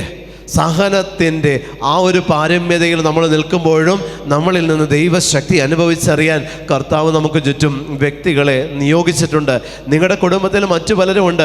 അവർ പല കണ്ണുനീരുമായിട്ട് നിങ്ങളുടെ അടുത്ത് വരുമ്പോൾ നിങ്ങൾ പറയരുത്, എനിക്കിപ്പോൾ പ്രാർത്ഥിക്കാൻ പറ്റിയ ഒരു അവസരത്തിലല്ല ഞാൻ എന്ന് പറയല്ലേ. കാരണം നിങ്ങളിൽ നിന്ന് അനവസരത്തിൽ ഉയരുന്ന പ്രാർത്ഥനയ്ക്കാണ് അവസരത്തിലുള്ള ഉയരുന്ന പ്രാർത്ഥനയേക്കാൾ ശക്തി കൂടുതലും മറ്റു കൂടുതലും. ഹല്ലേലൂയ, ഹല്ലേലൂയ. ഈശോ പ്രതീക്ഷിക്കുന്നതും അത്തിപ്പഴത്തിൻ്റെ കാലത്തിൽ കർത്താവിന് അത്തിപ്പഴം കിട്ടാൻ വലിയ ബുദ്ധിമുട്ടില്ല. പക്ഷേ അനവസരത്തിൽ പ്രതീക്ഷിക്കുന്ന കർത്താവുണ്ട്, ഒടുവിൽ വരുന്നത് നോക്കിയിരിക്കുന്ന കർത്താവുണ്ട്. കാരണം ആദ്യത്തേതിന് കൊടുത്ത അതേ കൂലി കൊടുക്കാൻ കർത്താവ് ആഗ്രഹിക്കുക. കൂലി കൊടുക്കാൻ വ്യഗ്രതപ്പെട്ട് നിൽക്കുന്ന ഒരു ദൈവത്തെ നമ്മൾ കാണുന്നത്. അതുകൊണ്ട് ഈശോ നോക്കുന്നത് ആദ്യത്തെ മണിക്കൂറിൽ എത്തിയവരിലേക്ക് കർത്താവ് നോക്കുന്നില്ല, അവസാന മണിക്കൂറിലേക്കാണ് ഈശോ ഉറ്റുനോക്കുന്നത്. അവസാന മണിക്കൂറിൽ ആര് വരും എന്ന് നോക്കിക്കൊണ്ടിരിക്കുക. കാരണം കൂലി അവൻ്റെ കയ്യിലുണ്ട്. ഒന്നാമത് വന്നവനും ഒടുവിൽ വന്നവനും കൂലി കൊടുക്കാൻ തയ്യാറായ ദൈവത്തിൻ്റെ കരുണയുടെ തലം അവിടെയുണ്ട്. അതുകൊണ്ട് അവസാനത്തെ മണിക്കൂറിൽ പണിയെടുത്തില്ലെങ്കിലും കുഴപ്പമില്ല, ഒരുത്തനൊന്ന് വന്നാൽ മതി എന്ന് ചിന്തിക്കുന്ന ദൈവത്തിൻ്റെ മനോഭാവത്തെ നമുക്കവിടെ കാണാൻ പറ്റും. കാരണം അവൻ്റെ കയ്യിൽ കൊടുക്കാനുള്ള കൂലി, അതിൻ്റെ കൗണ്ട് ഇങ്ങനെ നിൽക്കുക. അത് കൊടുത്തേ പറ്റുള്ളൂ, അവന് അത് കൊടുത്ത് തീർക്കേണ്ടതാ. ഒരു അഭിഷേകവും കർത്താവിൽ നിലനിൽക്കാൻ ഈശോ ആഗ്രഹിക്കുന്നില്ല, പകർന്നു തരും. പ്രിയപ്പെട്ടവരെ, നമ്മളില്ലെങ്കിൽ ദൈവത്തിന് ശക്തിയില്ലെന്നുള്ളത് നമ്മൾ തിരിച്ചറിയണേ. നമ്മളിൽ മാനസാന്തരപ്പെട്ടില്ലെങ്കിൽ കർത്താവിൻ്റെ സൗഖ്യം പുറപ്പെടില്ല. അവൻ ശക്തിയില്ലാത്തവനാ, അവന് ബലമില്ലാത്തവനാ. അവൻ ബലപ്പെടുന്നത് നമ്മളുടെ സാന്നിധ്യത്തിലാണ്, നമ്മളുടെ സാമീപ്യത്തിലേ കർത്താവ് ബലപ്പെടുന്നുള്ളൂ. എൻ്റെ ഒരുക്കത്തിലേ അവന് ബലപ്പെടാൻ പറ്റുള്ളൂ. ദൈവം ഒരു എന്താ പറയുക അനന്ത ശക്തിയായിട്ട് നിലകൊള്ളുന്ന ഒരു സംഭവമല്ല. ഞാൻ ഒരുങ്ങണം, ഞാൻ മാറണം, ഞാൻ വിധേയപ്പെട്ടാൽ കർത്താവ് ശക്തിപ്പെടുന്നുണ്ട്. ഇല്ലാത്തിടത്ത് കർത്താവിൻ്റെ ശക്തി ബലപ്പെടുന്നില്ല പ്രിയപ്പെട്ടവരെ. അതുകൊണ്ട് ക്രിസ്ത്യാനിയായ നീ, കത്തോലിക്കനായ നീ, നിന്നിൽ നിന്ന് പുറപ്പെടുന്ന ശക്തിയെ അനുസരിച്ച് കർത്താവിൽ നിന്നൊരു അനുഗ്രഹത്തെ നീ പ്രതീക്ഷിക്കാവൂ. അനവസരത്തിൽ നീ അനുഗ്രഹം പ്രതീക്ഷിക്കുന്നില്ലേ പ്രിയപ്പെട്ടവരെ? അനവസരത്തിൽ നമ്മൾ അനുഗ്രഹത്തെ പ്രതീക്ഷിക്കും, അനവസരത്തിലും പ്രതീക്ഷിക്കും. അനവസരത്തിൽ കർത്താവ് എനിക്കിത് ചെയ്ത് തരണം എന്ന് നമ്മൾ വിചാരിക്കില്ലേ? പ്രിയമുള്ള ദൈവജനമേ, എന്തുകൊണ്ട് ദൈവത്തിന് തിരിച്ച് പ്രതീക്ഷിച്ചൂടാ? ഇതാണ് ഈശോ നമ്മളോടും പറയുന്നത്. അനവസരത്തിൽ നിന്റെ മേൽ വിതയ്ക്കപ്പെട്ട വിത്ത് നല്ല നിലമാകുന്നത് വരെ നിന്നിൽ നിലകൊള്ളും. ആമേൻ. ഹല്ലേലൂയ, ഹല്ലേലൂയ, ഹല്ലേലൂയ. അനവസരത്തിൽ നിന്റെ മേൽ വിതയ്ക്കപ്പെട്ട വിത്ത് നീ നല്ല നിലമാകുന്നത് വരെ അതവിടെ നിനക്ക് വേണ്ടി കാത്തിരിക്കുന്നുണ്ട്. ഇപ്പോൾ നിങ്ങളിലേക്ക് ഈ 2-3 ദിവസം കൊണ്ട് വിതച്ച വിത്തിൻ്റെ തലമുണ്ട്. അത് അനവസരത്തിൽ വിതച്ചതുണ്ട്. കാരണം ഉറങ്ങിക്കിടക്കുന്ന സമയത്തും ഞാൻ വചന പ്രഘോഷണം നിർത്തിയിട്ടില്ല. നിങ്ങൾ അശ്രദ്ധമായിരുന്ന സമയത്തും ഞാൻ വചനം പ്രസംഗിച്ചുകൊണ്ടിരിക്കുക. കർത്താവ് ഈ 3 തലത്തിലും വിത്ത് വിതയ്ക്കാൻ എന്നോട് ആവശ്യപ്പെട്ടു. ഞാനത് വിതച്ചിട്ടുണ്ട്. പ്രിയപ്പെട്ടവരെ, സ്വീകരിച്ചിട്ടുണ്ട് നിങ്ങളത്. കാരണം ബാക്കി എല്ലാം നമ്മൾ ആഗ്രഹിച്ചാൽ മാത്രം ഞാൻ കണ്ടാൽ മതി, അല്ലെങ്കിൽ ഞാൻ കണ്ണടയ്ക്കാം. ഞാൻ ആഗ്രഹിച്ചാൽ മാത്രം എനിക്ക് ഭക്ഷിച്ചാൽ മതി, സംസാരിച്ചാൽ മതി, അല്ലെങ്കിൽ എനിക്ക് വായടയ്ക്കാം. പക്ഷേ എൻ്റെ കാതുകൾ നിത്യവും ഓപ്പണാണ്. നീ ആഗ്രഹിച്ചാലും ഇല്ലെങ്കിലും ദൈവത്തിൻ്റെ വചനം നിൻ്റെ തുറന്നിരിക്കുന്ന കാതുകളിലൂടെ നിൻ്റെ ഉറങ്ങിയ അവസ്ഥയിലേക്കും നിൻ്റെ അശ്രദ്ധമായ അവസ്ഥയിലേക്കും ഈ വചനത്തെ ദൈവം അയച്ചിട്ടുണ്ടെങ്കിൽ നീ കണക്ക് കൊടുക്കാൻ ബാധ്യസ്ഥയും ബാധ്യസ്ഥനുമാണ്. ആമേൻ. ഹല്ലേലൂയ, ഹല്ലേലൂയ, ഹല്ലേലൂയ. അപ്പോസ്തല പ്രവർത്തനം നിങ്ങളെടുത്തേ, അതിൻ്റെ 16-ാം അധ്യായം എടുത്തേ. പൗലോസ് കാരാഗൃഹത്തിൽ പോകുന്നതിനെ പറ്റി അതിൽ പറയുന്നുണ്ട്. 16-ാമത്തെ അധ്യായം 16 മുതലുള്ള വാക്യം. ഞങ്ങൾ പ്രാർത്ഥനാ കേന്ദ്രത്തിലേക്ക് പോകുമ്പോൾ ഭാവി ഫലം പ്രവചിക്കുന്ന ആത്മാവ് ബാധിച്ച ഒരു അടിമ പെൺകുട്ടിയെ കണ്ടു. ഭാവി പ്രവചനം വഴി അവൾ തൻ്റെ യജമാനന്മാർക്ക് വളരെ ആദായമുണ്ടാക്കിയിരുന്നു. അവൾ പൗലോസിൻ്റെയും ഞങ്ങളുടെയും പിറകെ വന്ന് വിളിച്ചു പറഞ്ഞു, ഈ മനുഷ്യർ അത്യുന്നതനായ ദൈവത്തിൻ്റെ ദാസരാണ്. അവർ നിങ്ങളോട് രക്ഷയുടെ മാർഗം പ്രഘോഷിക്കുന്നു. പല ദിവസങ്ങൾ അവൾ ഇപ്രകാരം ചെയ്തു. പൗലോസിനെ ഇത് അസഹ്യപ്പെടുത്തി. അവൻ തിരിഞ്ഞ് അവളിലെ ആത്മാവിനോട് പറഞ്ഞു, അവളിൽ നിന്ന് പുറത്തു പോകുവാൻ യേശുക്രിസ്തുവിൻ്റെ നാമത്തിൽ നിന്നോട് ഞാൻ ആജ്ഞാപിക്കുന്നു. ഹല്ലേലൂയ, ഹല്ലേലൂയ, ഹല്ലേലൂയ. പൗലോസ് ആജ്ഞാപിക്കുന്നുണ്ട് കർത്താവായ യേശുക്രിസ്തുവിൻ്റെ നാമത്തിൽ അവളെ വിട്ട് പുറത്തു പോകാൻ. ഭാവി ഫലം പ്രവചിക്കുന്നുണ്ട്, ഭാവി ഫലം പ്രവചിക്കുന്നുണ്ട്. പ്രിയപ്പെട്ട ദൈവജനമേ, നമ്മൾ കടന്നു ചെല്ലുന്ന വഴികളിൽ നമ്മളെ കാത്തു നിൽക്കുന്ന വചനം നിറച്ചു വെച്ച കൊട്ടയുമായിട്ട് നിൽക്കുന്ന കുറേ പേരുണ്ടാകും. അവർ നിങ്ങളുടെ ഭാവി പ്രവചിക്കുന്നവരുമായിരിക്കും. നിങ്ങളെക്കുറിച്ച് നിങ്ങൾ ചോദിക്കാതെ തന്നെ നിങ്ങളുടെ കാര്യങ്ങൾ പറയുന്ന, ഭാവി ഫലം പ്രവചിക്കുന്ന ഒത്തിരി പേരെ നിങ്ങൾ വചനം വിതയ്ക്കുന്നവരായിട്ട് നിങ്ങൾ കണ്ടുമുട്ടിയേക്കാം. അതുകൊണ്ട് ഈശോ നിങ്ങളോട് പറയുന്നു, പരിശുദ്ധാത്മാവിനെ നിങ്ങൾ സ്വീകരിക്കുന്നെങ്കിൽ സ്വീകരിക്കപ്പെട്ട പരിശുദ്ധാത്മാവ് വിവേചിച്ചറിയാൻ നിങ്ങളെ സഹായിക്കുന്ന ആത്മാവാണ്. ഡിസേൺമെൻറ്റ് എന്ന് പറയുന്നത് ഒരു കൃപയാണ്. ദൈവം നിങ്ങൾക്ക് നന്മ തിന്മകളെ തിരിച്ചറിയാനുള്ളൊരു കൃപ തന്നിട്ടുണ്ട്. പരിശുദ്ധാത്മാവ് നമുക്ക് തന്നിരിക്കുന്ന കൃപകളിൽ ഏറ്റവും വിശിഷ്ടമായിട്ടുള്ള കൃപയാണ് ഡിസേൺമെൻ്റ് എന്ന് പറയുന്നത്. തിരിച്ചറിയാൻ, ആത്മാക്കളെ വിവേചിച്ചറിയാൻ നിങ്ങൾക്ക് പറ്റണം. ഹല്ലേലൂയ, ഹല്ലേലൂയ, ഹല്ലേലൂയ. അത്ഭുതങ്ങൾ നടക്കുന്നിടത്തേക്ക് പോകുന്നത് തിരിച്ചറിവില്ലാത്തവരാ. ആത്മാവിനെ പ്രഘോഷിക്കുന്നിടത്തേക്ക് വേണം നിങ്ങൾ ചെല്ലാൻ. നിങ്ങളുടെ ഭാവി പറയുന്നിടത്തേക്ക് നിങ്ങൾ ചെല്ലണ്ട. കാരണം നിങ്ങളുടെ ഭാവി ആര് പറഞ്ഞാലും കർത്താവ് നിശ്ചയിക്കുന്ന അവസ്ഥയിലേക്ക് നിങ്ങൾ എത്തത്തുള്ളൂ. നിങ്ങളുടെ ഭാവി ആരെഴുതി വെച്ചാലും കർത്താവായ ഈശോ മിശിഹ നിശ്ചയിച്ച തലത്തിലേ നിങ്ങളുടെ ഭാവി ചെന്ന് എത്തി നിൽക്കത്തുള്ളൂ. ബാക്കിയുള്ള ഒരിടത്തും നിങ്ങളുടെ ഭാവി ആര് പ്രവചിച്ചാലും ആരെഴുതി വെച്ചാലും നിങ്ങളുടെ ഭാവി ഈശോ മിശിഹ എന്ന് പറഞ്ഞിരിക്കുന്നുവോ അവിടെ ചെന്നെത്തുകയുള്ളൂ പ്രിയപ്പെട്ടവരെ. അതുകൊണ്ട് ദൈവത്തിൻ്റെ വചനം പ്രഘോഷിക്കുന്ന അധരങ്ങളെല്ലാം വിശുദ്ധമാണെന്ന് ചിന്തിക്കല്ലേ. കർത്താവിൻ്റെ വചനം പ്രഘോഷിക്കുന്ന ഞങ്ങളുടെ എല്ലാവരുടെയും അധരങ്ങൾ വിശുദ്ധമാണെന്ന് നിങ്ങൾ ഉറപ്പിക്കരുത്. ഞങ്ങളിൽ നിന്ന് പുറപ്പെടുന്നത് കർത്താവിൻ്റെ ശക്തി മാത്രമാണെന്നും നിങ്ങൾ ഉറപ്പിക്കരുത്. ഒരവസരത്തിൽ ഞങ്ങളും മുൾച്ചെടിയായിട്ട് മാറുന്നവരാ. ഒരവസരത്തിൽ ഞങ്ങളിലും പാപത്തിൻ്റെ മാലിന്യങ്ങളുണ്ട് പ്രിയപ്പെട്ടവരെ. ഒരവസരത്തിൽ ഞങ്ങളും അയോഗ്യരാക്കി കർത്താവ് ഞങ്ങളെയും പരിഗണിച്ച് മാറ്റി നിർത്തിയവരാ ഞങ്ങൾ. അതുകൊണ്ട് ഞങ്ങൾ വിശുദ്ധരൊന്നുമല്ല.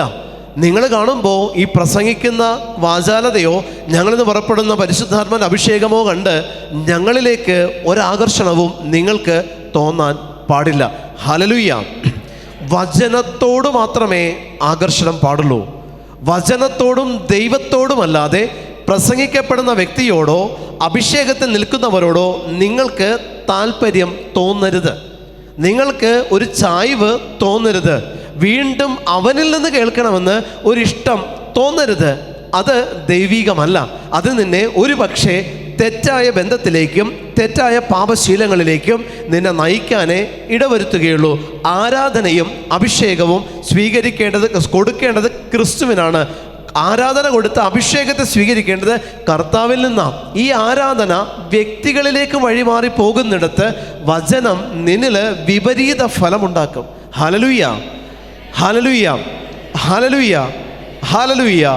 അതുകൊണ്ട് പല വചനം നമ്മൾ കൊടുക്കുന്നിടത്തും അത് തെറ്റായി വ്യാഖ്യാനിക്കപ്പെടും.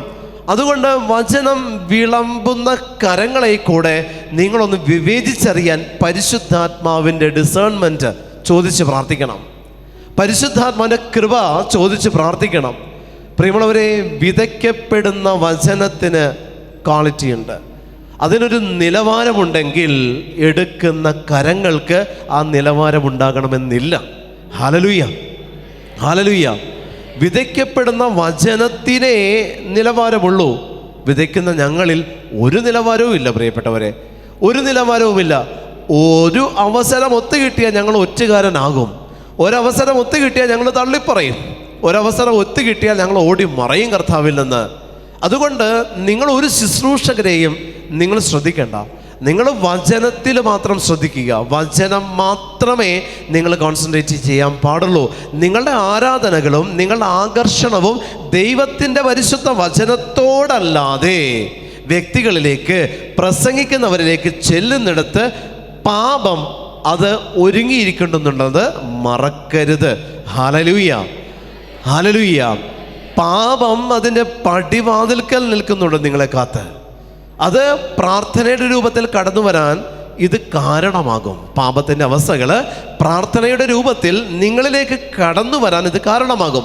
അതുകൊണ്ട് ഞാൻ പറയുകയാണ്, നിങ്ങൾ വചനം പ്രഘോഷിക്കുന്നവരിലേക്ക് നിങ്ങളിൽ നിന്നൊരു ആരാധന തോന്നരുത്, നിങ്ങളിൽ നിന്നൊരു താല്പര്യം തോന്നരുത്, നിങ്ങളിൽ നിന്ന് അത് തന്നെ വേണം, അവിടെ നിന്ന് കിട്ടിയാലേ ശരിയാവുകയുള്ളൂ എന്നും തോന്നരുത്. നിത്യജീവൻ പ്രഘോഷിക്കുന്നിടത്ത് നിങ്ങൾ പോവുക. നിത്യജീവൻ ഉള്ളിടത്ത് നിങ്ങൾ ലക്ഷ്യം വയ്ക്കുക. അല്ലാത്തതൊന്നും ദൈവത്തിൽ നിന്നല്ല. അത്ഭുതങ്ങൾ കർത്താവ് പ്രവർത്തിച്ച് കടന്നുപോയി. അത്ഭുതങ്ങൾ കർത്താവ് പ്രവർത്തിച്ച് കടന്നുപോയവൻ ഈ അത്ഭുതങ്ങൾ പ്രവർത്തിക്കാനുള്ള വരമായി അത് ശിഷ്യർക്ക് കൈമാറിയ വരം ശിഷ്യരിൽ നിലനിൽക്കുന്നുമുണ്ട്. അത് കൈമാറ്റം ചെയ്യപ്പെട്ട് ഈ കാലഘട്ടം വരെ എത്തി നിൽക്കുന്നുമുണ്ട്. പക്ഷേ അത് ക്രിസ്തുവിനെ അറിഞ്ഞവർക്കല്ല പ്രിയപ്പെട്ടവരെ. അവനെ തള്ളിപ്പറയുന്നവർക്കും അവനെ നിന്ദിക്കുന്നവർക്കും അവനെ അറിയാത്തവർക്കും വേണ്ടി അവൻ അത്ഭുതങ്ങൾ ഒരുക്കി വെച്ചിട്ടുണ്ട്. അവരെ വിശ്വാസത്തിലേക്ക് തിരിച്ചു കൊണ്ടുവരാൻ. അവിശ്വസ്തതയുടെ തലമുറയും ഈ കാലഘട്ടത്തിലാണുള്ളത്. അതുകൊണ്ട് പ്രസംഗിക്കപ്പെടുന്ന വചനത്തെ അല്ലാതെ പ്രസംഗിക്കുന്ന വ്യക്തിയിലേക്ക് നിങ്ങൾ പോയാൽ ഇതുപോലെ ഭാവി ഫലം പ്രവചിക്കുന്ന ഏതെങ്കിലും ആത്മാവ് ബാധിച്ച അവസ്ഥയിലായിരിക്കും നിങ്ങളത് സ്വീകരിക്കുന്നത്. അതുകൊണ്ട് ദൈവത്തിൻ്റെ പരിശുദ്ധ വചനം നിങ്ങൾ സ്വീകരിക്കുമ്പോൾ സ്വീകരിക്കപ്പെട്ട വചനം നിങ്ങളിൽ നിലനിൽക്കണമെങ്കിൽ പരിശുദ്ധാത്മാവിൻ്റെ അഭിഷേകത്തെ നിങ്ങൾ ആ വചനത്തോടൊപ്പം സ്വീകരിച്ചിട്ടുണ്ടാകണം. ആമേൻ, ഹല്ലേലൂയ. വചനം സ്വീകരിക്കപ്പെടുമ്പോൾ പരിശുദ്ധാത്മാവിൻ്റെ അഭിഷേകം നിറയപ്പെടുമില്ല എന്നല്ല, എങ്കിലും വചനത്തിന് നിലനിൽക്കണമെങ്കിൽ പ്രിയപ്പെട്ടവരെ, നല്ല നിലം എന്ന് പറയുന്നത് പരിശുദ്ധാത്മാവ് നിറഞ്ഞ ജീവിതമാണ്. പരിശുദ്ധാത്മാവ് നിറഞ്ഞ ജീവിതമാണ്. നല്ല നിലം എപ്പോഴും നല്ല തീരുമാനങ്ങൾ എടുക്കും പ്രിയപ്പെട്ടവരെ. നിങ്ങളെടുക്കുന്ന തീരുമാനങ്ങൾ മുൾച്ചെടികളാകും മറ്റുള്ളവർക്ക്. കാരണം എന്താ? നമ്മളെടുക്കുന്ന തീരുമാനം നമ്മളിൽ നിന്നാണ് മുള്ള് നിൽക്കുന്നത്. ഈ മുൾച്ചെടിക്കൊരിക്കലും വേദനിക്കുന്നില്ല, മുൾച്ചെടിയെ സ്പർശിക്കുന്നവർക്കേ വേദനയുള്ളൂ. Hallelujah, hallelujah. ഇത്രയും മുള്ളുള്ള മുൾച്ചെടിയെ സംബന്ധിച്ച് ഇത്രയും മുള്ളുണ്ട് എന്ന് എനിക്ക് അനുഭവപ്പെടുന്നില്ല. അത് ഫ്രീയാ. ഈ മുൾച്ചെടി എപ്പോഴും അതിൻ്റെ സ്വഭാവമാണ്. മുള്ള് എതിർവശത്തേക്കാ, തന്നിലേക്കല്ല മുൾച്ചെടിയുടെ മുള്ള് തിരിഞ്ഞു നിൽക്കുന്നത്, എതിർവശത്തേക്കാ. മുൾച്ചെടി എപ്പോഴും സേഫ് സോണിലാണ്. അതിനെ സ്പർശിക്കുന്നവരാണ് ഡേഞ്ചർ സോണിലുള്ളത്. അതുകൊണ്ട് നിങ്ങൾ മുൾച്ചെടികൾ എന്ന് ഈശോ വിളിച്ചിട്ടുണ്ടെങ്കിൽ അതിൻ്റെ അർത്ഥം ഒന്ന് ആലോചിച്ച് നോക്കിയേ. മുൾച്ചെടികൾക്കിടയിൽ വിതയ്ക്കപ്പെട്ട വചനമെന്ന് പറയുമ്പോൾ നിങ്ങളിൽ നിന്ന് ഒരു മുള്ള് പുറപ്പെട്ടിട്ടുണ്ടെന്നല്ലേ അർത്ഥം. നിങ്ങളിൽ നിന്ന് മറ്റൊരുവനിലേക്ക് ദ്രോഹം, പാപം, തിന്മ പുറപ്പെട്ടിട്ടുണ്ടെന്നല്ലേ അതിൻ്റെ അർത്ഥം പ്രിയപ്പെട്ടവരെ? അങ്ങനെയാണെങ്കിൽ ഈ മുൾച്ചെടി എന്ന് പറയുന്ന നിങ്ങൾ സേഫ് സോണിലാണ്. നിങ്ങളിലൂടെ മറ്റൊരുവൻ പാപത്തിൻ്റെ മുള്ള് തറച്ചുകൊണ്ടിരിക്കുക. മറ്റൊരുവനിലേക്ക് അവൻ്റെ അപമാനത്തിൻ്റെ അല്ലെങ്കിൽ നിന്ദനത്തിൻ്റെ, കുറ്റപ്പെടുത്തലിൻ്റെ ഒക്കെ മുള്ള് നിങ്ങളിൽ നിന്നിങ്ങനെ കൂർത്ത് നിൽക്കുക. ഇത് കൊള്ളുന്നവനാണ് മുൾച്ചെടി മാരകമാകുന്നുള്ളൂ. മുൾച്ചെടിക്ക് അതിൻ്റെ അവസ്ഥ ഒരിക്കലും ദോഷം ചെയ്യുന്നില്ല. ഹല്ലേലൂയ. മുൾച്ചെടിയെ സംബന്ധിച്ച് അതിൻ്റെ ആ ഒരു ടെക്സ്ചർ അതിനൊരിക്കലും ദോഷം ചെയ്യുന്നില്ല. അതിൻ്റെ അടുത്ത് വരുന്നവർക്കേ മുൾച്ചെടി ദോഷമാകുന്നുള്ളൂ. അതുകൊണ്ട് പ്രിയപ്പെട്ട ദൈവജനമേ, മുൾച്ചെടികൾക്കിടയിൽ വിതയ്ക്കപ്പെട്ട വിത്ത് എന്ന് പറഞ്ഞിട്ടുണ്ടെങ്കിൽ, നീ മറ്റുള്ളവരെ ദ്രോഹിച്ച സമയത്തും നിന്നിൽ നിന്നും മറ്റുള്ളവരിലേക്ക് തിന്മ എന്ന മുള്ള് കുത്തിക്കൊള്ളുന്ന തരത്തിൽ പുറപ്പെട്ട സമയത്തും നിന്നിലേക്ക് ദൈവത്തിൻ്റെ പരിശുദ്ധ വചനം അബദ്ധവശാൽ വീണതല്ല, വിതയ്ക്കപ്പെട്ട വചനം ആ അവസ്ഥയിലും നിന്നിലുണ്ട് എന്നുള്ളത് മറക്കരുത്. Hallelujah, hallelujah. നിങ്ങൾ പലരും ഇവിടെ എത്തി. എല്ലാവരെയും ഞാൻ കണ്ടപ്പോൾ എല്ലാവരിലും ഏതെങ്കിലും ഒരു മുള്ളിൻ്റെ അവസ്ഥയുണ്ട്. ഓരോ പാപത്തിൻ്റെ ലംഘനങ്ങളിലാണ് പലരും നിൽക്കുന്നത്. മാരക പാപത്തിൻ്റെ ലംഘനത്തിലും ചില ലഘുപാപങ്ങളുടെ ലംഘനത്തിലും പാപ അവസ്ഥകളിലും ആണ് പലരും ഇവിടെ ഇപ്പോൾ ആയിരിക്കുന്നത്. പ്രിയപ്പെട്ട ദൈവജനമേ, എന്നിട്ടും ഈ മുള്ളുകൾക്കിടയിലേക്ക് നിങ്ങളെന്ന് പറയുന്ന പാപം, നിങ്ങളെന്ന് പറയുന്ന പാപാവസ്ഥകളാകുന്ന മുള്ളുകൾ മറ്റുള്ളവരിലേക്ക് തിരിഞ്ഞു നിൽക്കുന്ന അവസ്ഥകളിലും വചനം ദൈവം നിങ്ങൾക്ക് തന്നു, വിതയ്ക്കപ്പെട്ടു. ആമേൻ, ഹല്ലേലൂയ, ഹല്ലേലൂയ. മുൾച്ചെടിയുടെ ഫോം ഒരിക്കലും മാറില്ല പ്രിയപ്പെട്ടവരെ. മുൾച്ചെടികൾ ആയുഷ്കാലം മുഴുവൻ അങ്ങനെ തന്നെ നിൽക്കുകയുള്ളൂ. അതുകൊണ്ടാണ് കർത്താവ് അതിനിടയിലും അല്പം വചനം ചെല്ലട്ടെ എന്ന് വിചാരിക്കുന്നത്. അപ്പോൾ നിങ്ങൾ ചില തീരുമാനങ്ങൾ മാറ്റുന്നിടത്ത് നിങ്ങളുടെ ടെക്സ്ചർ മാറും. നിങ്ങൾ ആ ടെക്സ്ചറിൽ നിന്ന് പാറപ്പുറം എന്ന് പറയുന്ന അവസ്ഥയിലേക്ക് വരണം. മുൾച്ചെടിയിൽ നിന്ന് പാറപ്പുറം എന്ന് പറയുന്ന അവസ്ഥയിലേക്ക് വരണം പ്രിയപ്പെട്ടവരെ.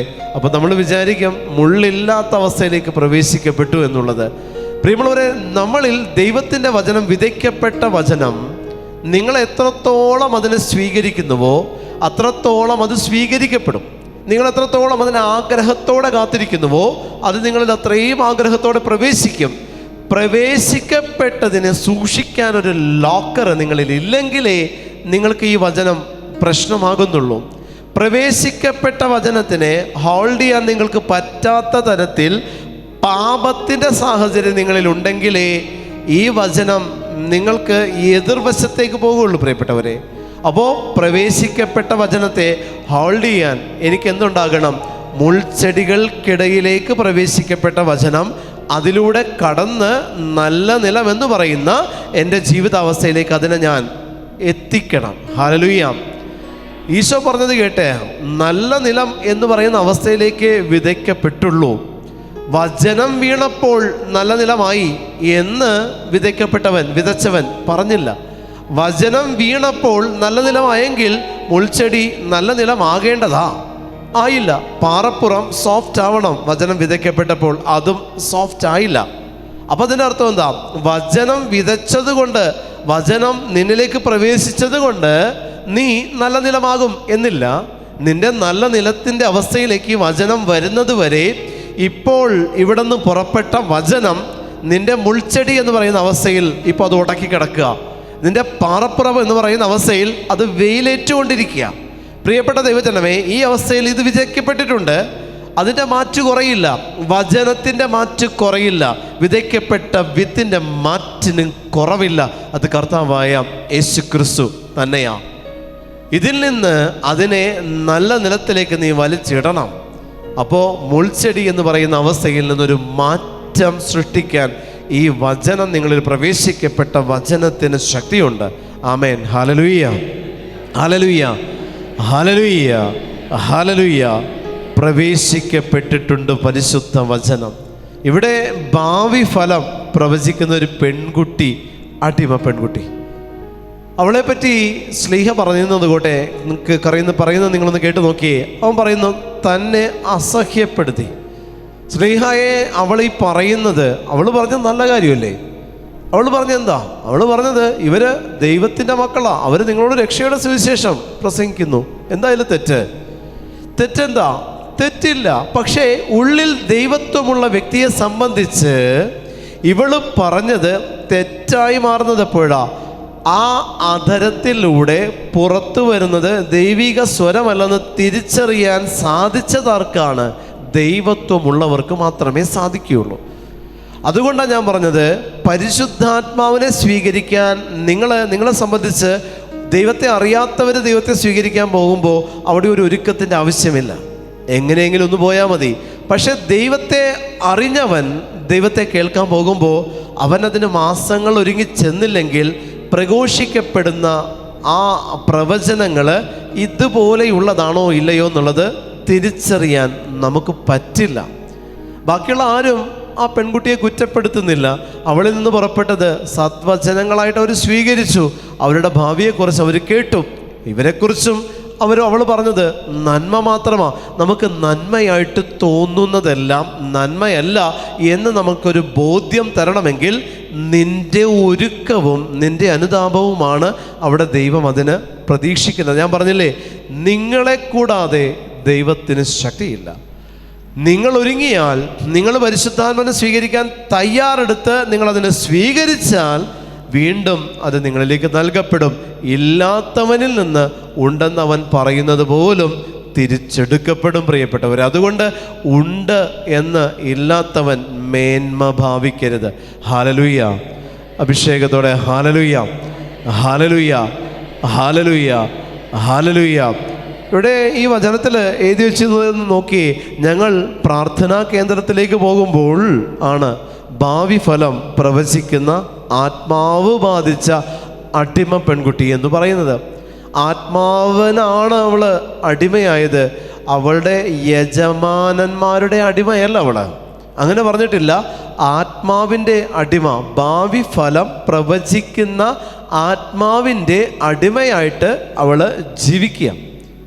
ഭാവി ഫലം പ്രവചിക്കുന്ന ആത്മാവിൻ്റെ അടിമയ, അതെക്കാലവും ഭാവി പ്രവചിച്ചുകൊണ്ടിരിക്കും ഇവളിലൂടെ. അപ്പൊ കേൾക്കുന്ന വ്യക്തിയിലേക്ക്, ഈ പ്രവചനം സ്വീകരിക്കുന്ന വ്യക്തികളെല്ലാം ഈ അടിമത്തത്തിലേക്ക് പ്രവേശിക്കും. ഈ പ്രവചനം ഇവളിൽ നിന്ന് സ്വീകരിക്കുന്ന വ്യക്തികളെല്ലാം ഈ ഒരു അടിമത്തത്തിലേക്ക് പ്രവേശിക്കും. അത് പാടില്ല. അടിമകളാകേണ്ടത് നമ്മളല്ല. നമ്മൾ പുത്ര സ്വീകാര്യത്തിൻ്റെ ആത്മാവിനെ സ്വീകരിച്ചവരാണ്. ദൈവ മക്കളെന്ന് വിളിക്കപ്പെടുന്നവരെങ്ങനെയാ അടിമകളാകുന്നത്? അടിമകളല്ല, നമ്മൾ ദൈവ മക്കളാണ്. അതുകൊണ്ട് പ്രിയപ്പെട്ട ദൈവജനമേ, അടിമകളാകരുത്. ഒരു പ്രവചിക്കുന്ന വ്യക്തികളുടെയും അടിമകളാകരുത് നിങ്ങൾ. ഏതെങ്കിലും പ്രസംഗങ്ങൾ കേട്ട് അടിമത്വം സ്വീകരിക്കരുത്. അതിൽ ഏതെങ്കിലും പ്രസംഗം കേട്ട് അതിൻ്റെ അടിമയാകരുത് നിങ്ങൾ. വീണ്ടും പറയുകയാണ്, ഏതെങ്കിലും പ്രസംഗങ്ങൾ കേട്ട് നിങ്ങൾ അതിൻ്റെ അടിമകളാകരുത്. ചില അത്ഭുതങ്ങൾ മാത്രം പ്രസംഗിക്കുന്നത് കേട്ട് അടിമകളാകരുത്. സാക്ഷ്യങ്ങൾ പ്രസംഗിക്കുന്നത് കേട്ട് അടിമകളാകരുത്. വചനം പ്രസംഗിക്കുമ്പോൾ വചനത്തെ സ്വീകരിക്കുന്നവരായിരിക്കണം. അത് പുത്ര സ്വീകാര്യമാണ്, അടിമത്വമല്ല. നിങ്ങളിൽ പലരിലും ഈ കാലഘട്ടത്തിൽ പലരും പല വ്യക്തി പൂജകളിലേക്കാണ് പോകുന്നത്, വ്യക്തി ആരാധനകളിലേക്ക് പോകുന്നു. വചനത്തിന് മാറ്റു കുറഞ്ഞ് പ്രസംഗിക്കുന്നവന് മാറ്റു കൂട്ടിക്കൊടുത്തുകൊണ്ടിരിക്കുന്ന കാലഘട്ടമാണ്. പാടില്ല. ദൈവമാണ് മാറ്റുകൂടി നിൽക്കേണ്ടത്. കർത്താവായ യേശു മിശിഹയ, പ്രസംഗിക്കുന്നവനല്ല. പ്രസംഗിക്കുന്ന അധരത്തിൻ്റെ മാറ്റു പരിശോധിക്കണ്ട. ആ നിലവാരത്തിൽ അടിമപ്പെട്ടു പോകണ്ട. ആ ഒരു വാക്കിൻ്റെ വാചാര്യത്തിൽ നിങ്ങൾ അടിമപ്പെട്ടു പോകരുത്. മറിച്ച് വചനത്തിൽ മാത്രമേ ശ്രദ്ധയൂന്നാൻ പാടുള്ളൂ. പ്രസംഗിക്കുന്നവർ ശ്രദ്ധയൂന്നരുത്. വഴിതെറ്റിക്കും പിശാച്, വഴിതെറ്റിക്കും. ഒരാളുടെ അഭിഷേകം കണ്ട് നിങ്ങൾ മാനസാന്തരപ്പെടരുത്. അവരിൽ നിന്ന് പുറപ്പെടുന്നത് കേട്ട് നിങ്ങൾ മാനസാന്തരപ്പെടരുത്. വചനം കേട്ട് മാത്രമേ മാനസാന്തരത്തെയും അഭിഷേകത്തെയും സ്വീകരിക്കാവൂ. വചനം കേട്ട് അതിൽ നിന്നേ പരിശുദ്ധാത്മാവ് നിങ്ങളിലേക്ക് പ്രവേശിക്കണം. അതിൽ നിന്നു മാത്രം. വ്യക്തിപൂജകളിലേക്ക് പോകല്ലേ, വ്യക്തികളിലേക്ക് പോകല്ലേ, ചില വ്യക്തികളിലേക്ക് മാത്രം കോൺസെൻട്രേറ്റ് ചെയ്യല്ലേ. ദൈവീകമല്ല അത്, അതിൽ ദൈവത്വമില്ല. കാരണം വചനത്തെ കോൺസെൻട്രേറ്റ് ചെയ്യണം. അഭിഷേകമില്ലാത്തൊരുവൻ, പാപമില്ലാത്തൊരുവൻ വചനം പ്രഘോഷിച്ചാലും അവനിൽ നിന്ന് പ്രഘോഷിക്കപ്പെടുന്ന വചനത്തിൻ്റെ മാറ്റിന് വ്യത്യാസം വരുന്നില്ല. ഹല്ലേലൂയ, ഹല്ലേലൂയ, ഹല്ലേലൂയ. അറിയപ്പെടാത്തവൻ വചനം പ്രഘോഷിച്ചാൽ അത് കേൾക്കുന്നില്ല. അറിയപ്പെടുന്നവർ വചനം പ്രഘോഷിക്കുമ്പോൾ മാത്രം ശ്രവിക്കുന്നത്. അടിമത്തമാണ്, അഭിഷേകമല്ല. അടിമത്തമാണ്, അഭിഷേകമല്ല. പ്രിയപ്പെട്ട ദൈവജനം, അതുകൊണ്ട് വചനത്തിന് പ്രാധാന്യം കൊടുക്കാത്ത വ്യക്തികൾ വ്യക്തിപൂജകളിലേക്ക് പ്രവേശിക്കും, വ്യക്തി ആരാധനകളിലേക്ക് പ്രവേശിക്കും. പ്രിയപ്പെട്ട ദൈവജനമേ, ഈശോ പോലും നമ്മളോട് പറഞ്ഞത് എന്താ? വ്യക്തിപൂജകളിലേക്ക് പ്രവേശിക്കരുത്. ശതാധിപൻ കർത്താവിൻ്റെ അടുത്തേക്ക് ആദ്യം യഹൂദ പ്രമാണികളെ വിട്ടു. യഹൂദ പ്രമാണികളെ ശതാധിപൻ, കർത്താവ് ഈശോ മിശിഹായുടെ അടുത്തേക്ക് അവനെ വിടുക. യഹൂദ പ്രമാണികൾ ചെന്നിട്ട് ശതാധിപൻ്റെ മേന്മ പറഞ്ഞു കൊടുത്ത് കർത്താവിന്, ഇവൻ നമുക്കൊരു സിനഗോഗ് പറഞ്ഞ് പണിത് തന്നിട്ടുണ്ട്, ഇവൻ നമ്മുടെ ജനങ്ങളെ സ്നേഹിച്ചിട്ടുണ്ട്. പ്രിയപ്പെട്ട ദൈവജനമേ, കർത്താവ് പുറപ്പെടേണ്ടി വന്നു ഇത് കേട്ടപ്പോൾ. ആരിലേക്ക്? ശതാധിപനിലേക്ക്. കാരണം എന്താ? മേന്മ പറഞ്ഞെടുത്ത് കർത്താവ് പുറപ്പെട്ടത് മേന്മ കേട്ടിട്ടല്ല. ഈ മേന്മയിൽ സൗഖ്യം കിട്ടില്ല. പ്രിയമുള്ളവരെ, ഈ പോക്ക് പോയി അവൻ അവരുടെ അടുത്ത് എത്താറായി. ഇപ്പോൾ ശതാധിപൻ വീണ്ടും സ്നേഹിതരെ പറഞ്ഞു വിട്ടു. സ്നേഹിതരെ പറഞ്ഞു വിട്ടപ്പോൾ സ്നേഹിതരെ പറഞ്ഞെന്താ? നീ എൻ്റെ ഭവനത്തിൽ പ്രവേശിക്കാനുള്ള യോഗ്യത എനിക്കില്ല. Hallelujah, hallelujah. അവിടെ സൗഖ്യം പ്രാപിച്ചു ഭൃത്യൻ. ഈശോയ്ക്ക് പോകേണ്ടി വന്നില്ല. ഈശോ പോയത് എപ്പോഴാ? മേന്മ പറഞ്ഞപ്പോൾ കർത്താവ് ചെല്ലേണ്ടി വന്നു. കാരണം മേന്മയുള്ളിടത്ത് സൗഖ്യം കിട്ടില്ല, മേന്മയുള്ളിടത്ത് സൗഖ്യം കിട്ടില്ല. പക്ഷേ എളിമപ്പെട്ട് രണ്ടാമത്തെ ബാച്ച് വന്ന് പറഞ്ഞു, നീ എൻ്റെ ഭവനത്തിൽ പ്രവേശിക്കാനുള്ള യോഗ്യതയില്ല, നീ ബുദ്ധിമുട്ടേണ്ട, നീ വരണ്ട. ഇത് പറഞ്ഞപ്പോൾ അവിടെ ഒരു എളിമയുടെ തലം വന്നപ്പോൾ ഭൃത്യന് സൗഖ്യം കിട്ടി. ആദ്യത്തെ മേന്മയിൽ പുറപ്പെട്ടതേയുള്ളൂ, സൗഖ്യം കിട്ടിയത് രണ്ടാമത്തെ കാര്യത്തിലാണ്. എങ്കിൽ ഇതേ സൗഖ്യം ശതാധിപൻ്റെ ഭൃത്യൻ യഹൂദ പ്രമാണികളെ അയച്ചപ്പോൾ, ഇവൻ നമുക്കൊരു സിനഗോഗ് പണിയിച്ച് തന്നിട്ടുണ്ട് എന്ന് പറഞ്ഞപ്പോൾ അവിടെ ഒരു സൗഖ്യം കിട്ടേണ്ടതായിരുന്നു, കിട്ടിയില്ല. കാരണം എന്താ? അവിടെ ഈശോ പുറപ്പെട്ടു. കാരണം ആ മേന്മ പറച്ചിലിൻ്റെ മറവിൽ നിൽക്കുന്നതല്ല സൗഖ്യം എന്ന് പറയുന്നത്, അതിൻ്റെ മറവിൽ നിന്ന് പ്രഘോഷിക്കപ്പെടുന്നതല്ല വചനം. പ്രിയമുള്ളവരെ, രണ്ടാമത്തെ ബാച്ചാണ് അവിടെ സൗഖ്യത്തിന് കാരണമായത്. അവർ പറഞ്ഞില്ലേ, നീ എൻ്റെ ഭവനത്തിലേക്ക് വരാൻ ഞാൻ യോഗ്യനല്ല എന്ന് അവൻ നിന്നോട് പറയുന്നു. ഇവിടെ സൗഖ്യം കിട്ടി.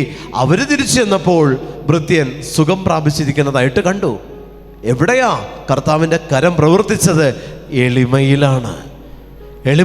ഞാനൊന്നുമല്ല എന്ന് പറഞ്ഞപ്പോഴാണ് ദൈവത്തിൻ്റെ കരം അവിടെ പ്രവർത്തിച്ചത്. പ്രിയപ്പെട്ടവരെ, അതുകൊണ്ട് ഞാൻ നിങ്ങളോട് പറയട്ടെ, മേന്മ പറയുന്നത് സുവിശേഷമല്ല.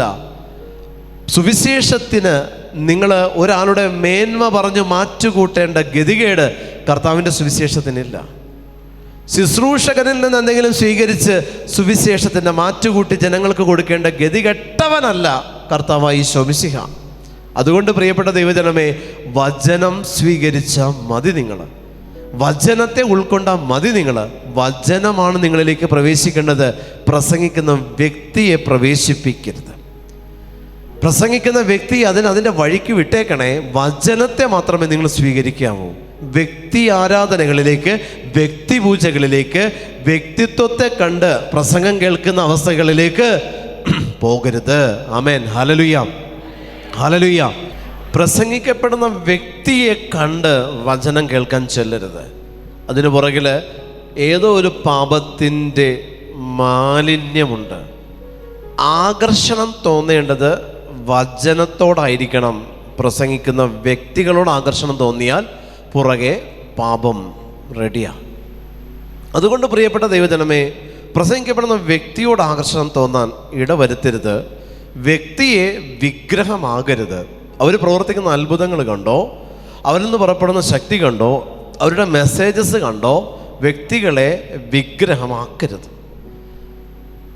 ഈശോ പറഞ്ഞത് എന്താ? നിങ്ങൾ സകലരുടെയും ദാസന്മാരായിരിക്കണം. കർത്താവ് കാണിച്ചു തന്നൊരു പാഠമുണ്ട്, കാല് കഴുകുക എന്ന് പറയുന്നൊരു പാഠം ഈശോ പഠിപ്പിച്ചു. അതെപ്പോഴാണ് പഠിപ്പിച്ചത്?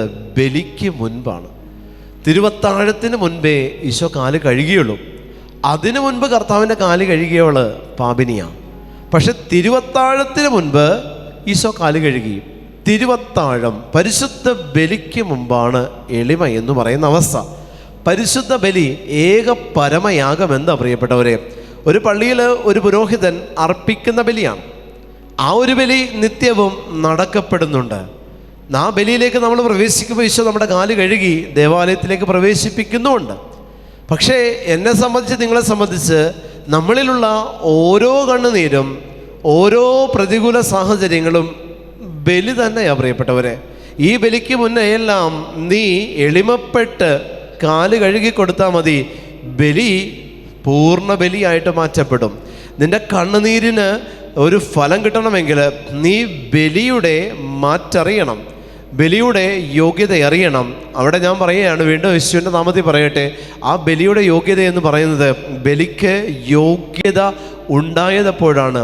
കാല് കഴുകപ്പെട്ടതിന് ശേഷമാണ്. അവിടെ 11 പേരും കാല് കഴുകൽ സ്വീകരിച്ചപ്പോൾ 12-ാമൻ പത്രോസ് അവിടെയും തലതിരിഞ്ഞു നിന്നു. പത്രോസ് പറഞ്ഞു, സഭ പറഞ്ഞു. എന്താ സഭ പറഞ്ഞത്? സഭയെന്ന് പറയുന്ന പത്രോസ് പറഞ്ഞൊരു കാര്യമുണ്ട്, നീ എൻ്റെ പാദങ്ങൾ കഴുകിയോ? വേണ്ട ഈശോയെ, നീ എൻ്റെ പാദം കഴുകണ്ട, നീ എൻ്റെ പാദം കഴുകണ്ട. ഈശോ പറഞ്ഞു, ഇതിപ്പോൾ നടക്കണം. അപ്പോൾ പത്രോസ് വീണ്ടും പറയാം, അങ്ങനെയാണെങ്കിൽ എന്നെ മൊത്തം നീ കുളിപ്പിച്ചോ, എന്നെ മൊത്തം നീ കുളിപ്പിച്ചോ. ഇതല്ല ബലി, ഇതല്ല പാദം കഴുകൽ. മൊത്തം കഴുകണ്ട പ്രിയപ്പെട്ടവരെ, മൊത്തം കുളിപ്പിക്കണ്ട. നിങ്ങൾ മൊത്തം കുളിപ്പിക്കാൻ നിൽക്കുന്നിടത്ത് പ്രശ്നങ്ങളാണ്. അവിടെ ഈശോ നമ്മളോട് പറയുന്നത് എന്താ? നടക്കുന്ന വഴി തിരുത്തിയാൽ മതി, പാദം കഴുകിയാൽ മതി, പാദം കഴുകിയാൽ മതി. നമ്മളിതല്ല, നമ്മൾ പ്രവൃത്തി എന്താണെന്നറിയോ? മൊത്തം ഒന്ന് കുളിപ്പിച്ചൊരുക്കാൻ നോക്കുക. നമ്മൾ ബലിക്ക് വേണ്ടിയിട്ട് കുടുംബത്തെയും കുടുംബത്തിലുള്ളവരെയും മൊത്തം കുളിപ്പിക്കാൻ നിൽക്കുന്നിടത്ത് കുളി മാത്രം നടക്കുകയുള്ളൂ, ബലി നടക്കില്ല. ബലി നടക്കില്ല, ബലി പൂർത്തിയാവത്തില്ല. ബലി പൂർത്തിയാകണമെങ്കിൽ കാല് കഴുകാനുള്ള ടൈമേ ദൈവം അനുവദിച്ചുള്ളൂ, കുളിപ്പിക്കാൻ ടൈം തന്നില്ല. Hallelujah, hallelujah. ബലിക്ക് മുൻപ് നീ കാല് കഴുകണമെങ്കിൽ നീ കുത്തിയിരുന്ന് അവൻ്റെ പാദ ചുവടോളം നീ വളഞ്ഞ് നിൻ്റെ ശിരസ് അവൻ്റെ പാദത്തോളം എത്തി കഴുകുന്നതാണ് പാദക്ഷാളനം എന്ന് പറയുന്നത്. ഇത് കഴുകുമ്പോൾ രക്തസ്രാവക്കാരി പഠിപ്പിച്ചൊരു പാഠമുണ്ട്. കണ്ണുനീര് കൊണ്ടും തലമുടി കൊണ്ടും നമ്മൾക്ക് ഇത് കഴുകാം. അവൾ ബ്രഷായിട്ട് യൂസ് ചെയ്തത് അവളുടെ തലമുടിയാണ്. അവൾ ഉപയോഗിച്ച സോപ്പും അവൾ ഉപയോഗിച്ച ലിക്വിഡും അവളിൽ നിന്ന് പുറപ്പെട്ടതാണ്. അതിന് നന്നായിട്ട് കർത്താവിൻ്റെ പാദം വെളുപ്പിക്കാനല്ല അവൾ ശ്രമിച്ചത്. പാദം കഴുകുക എന്ന് പറഞ്ഞാൽ പാദം വെളുപ്പിക്കുക എന്ന് നിങ്ങൾ ചിന്തിക്കല്ലേ. പാദത്തിലേക്ക് നിന്നിൽ നിന്നൊരു ഓഹരി ചെല്ലുക എന്നേ അർത്ഥമുള്ളൂ. അതിനെതിരാ പത്രോസ് പറയുന്നത്. പത്രോസ് പറഞ്ഞപ്പോൾ എന്താ?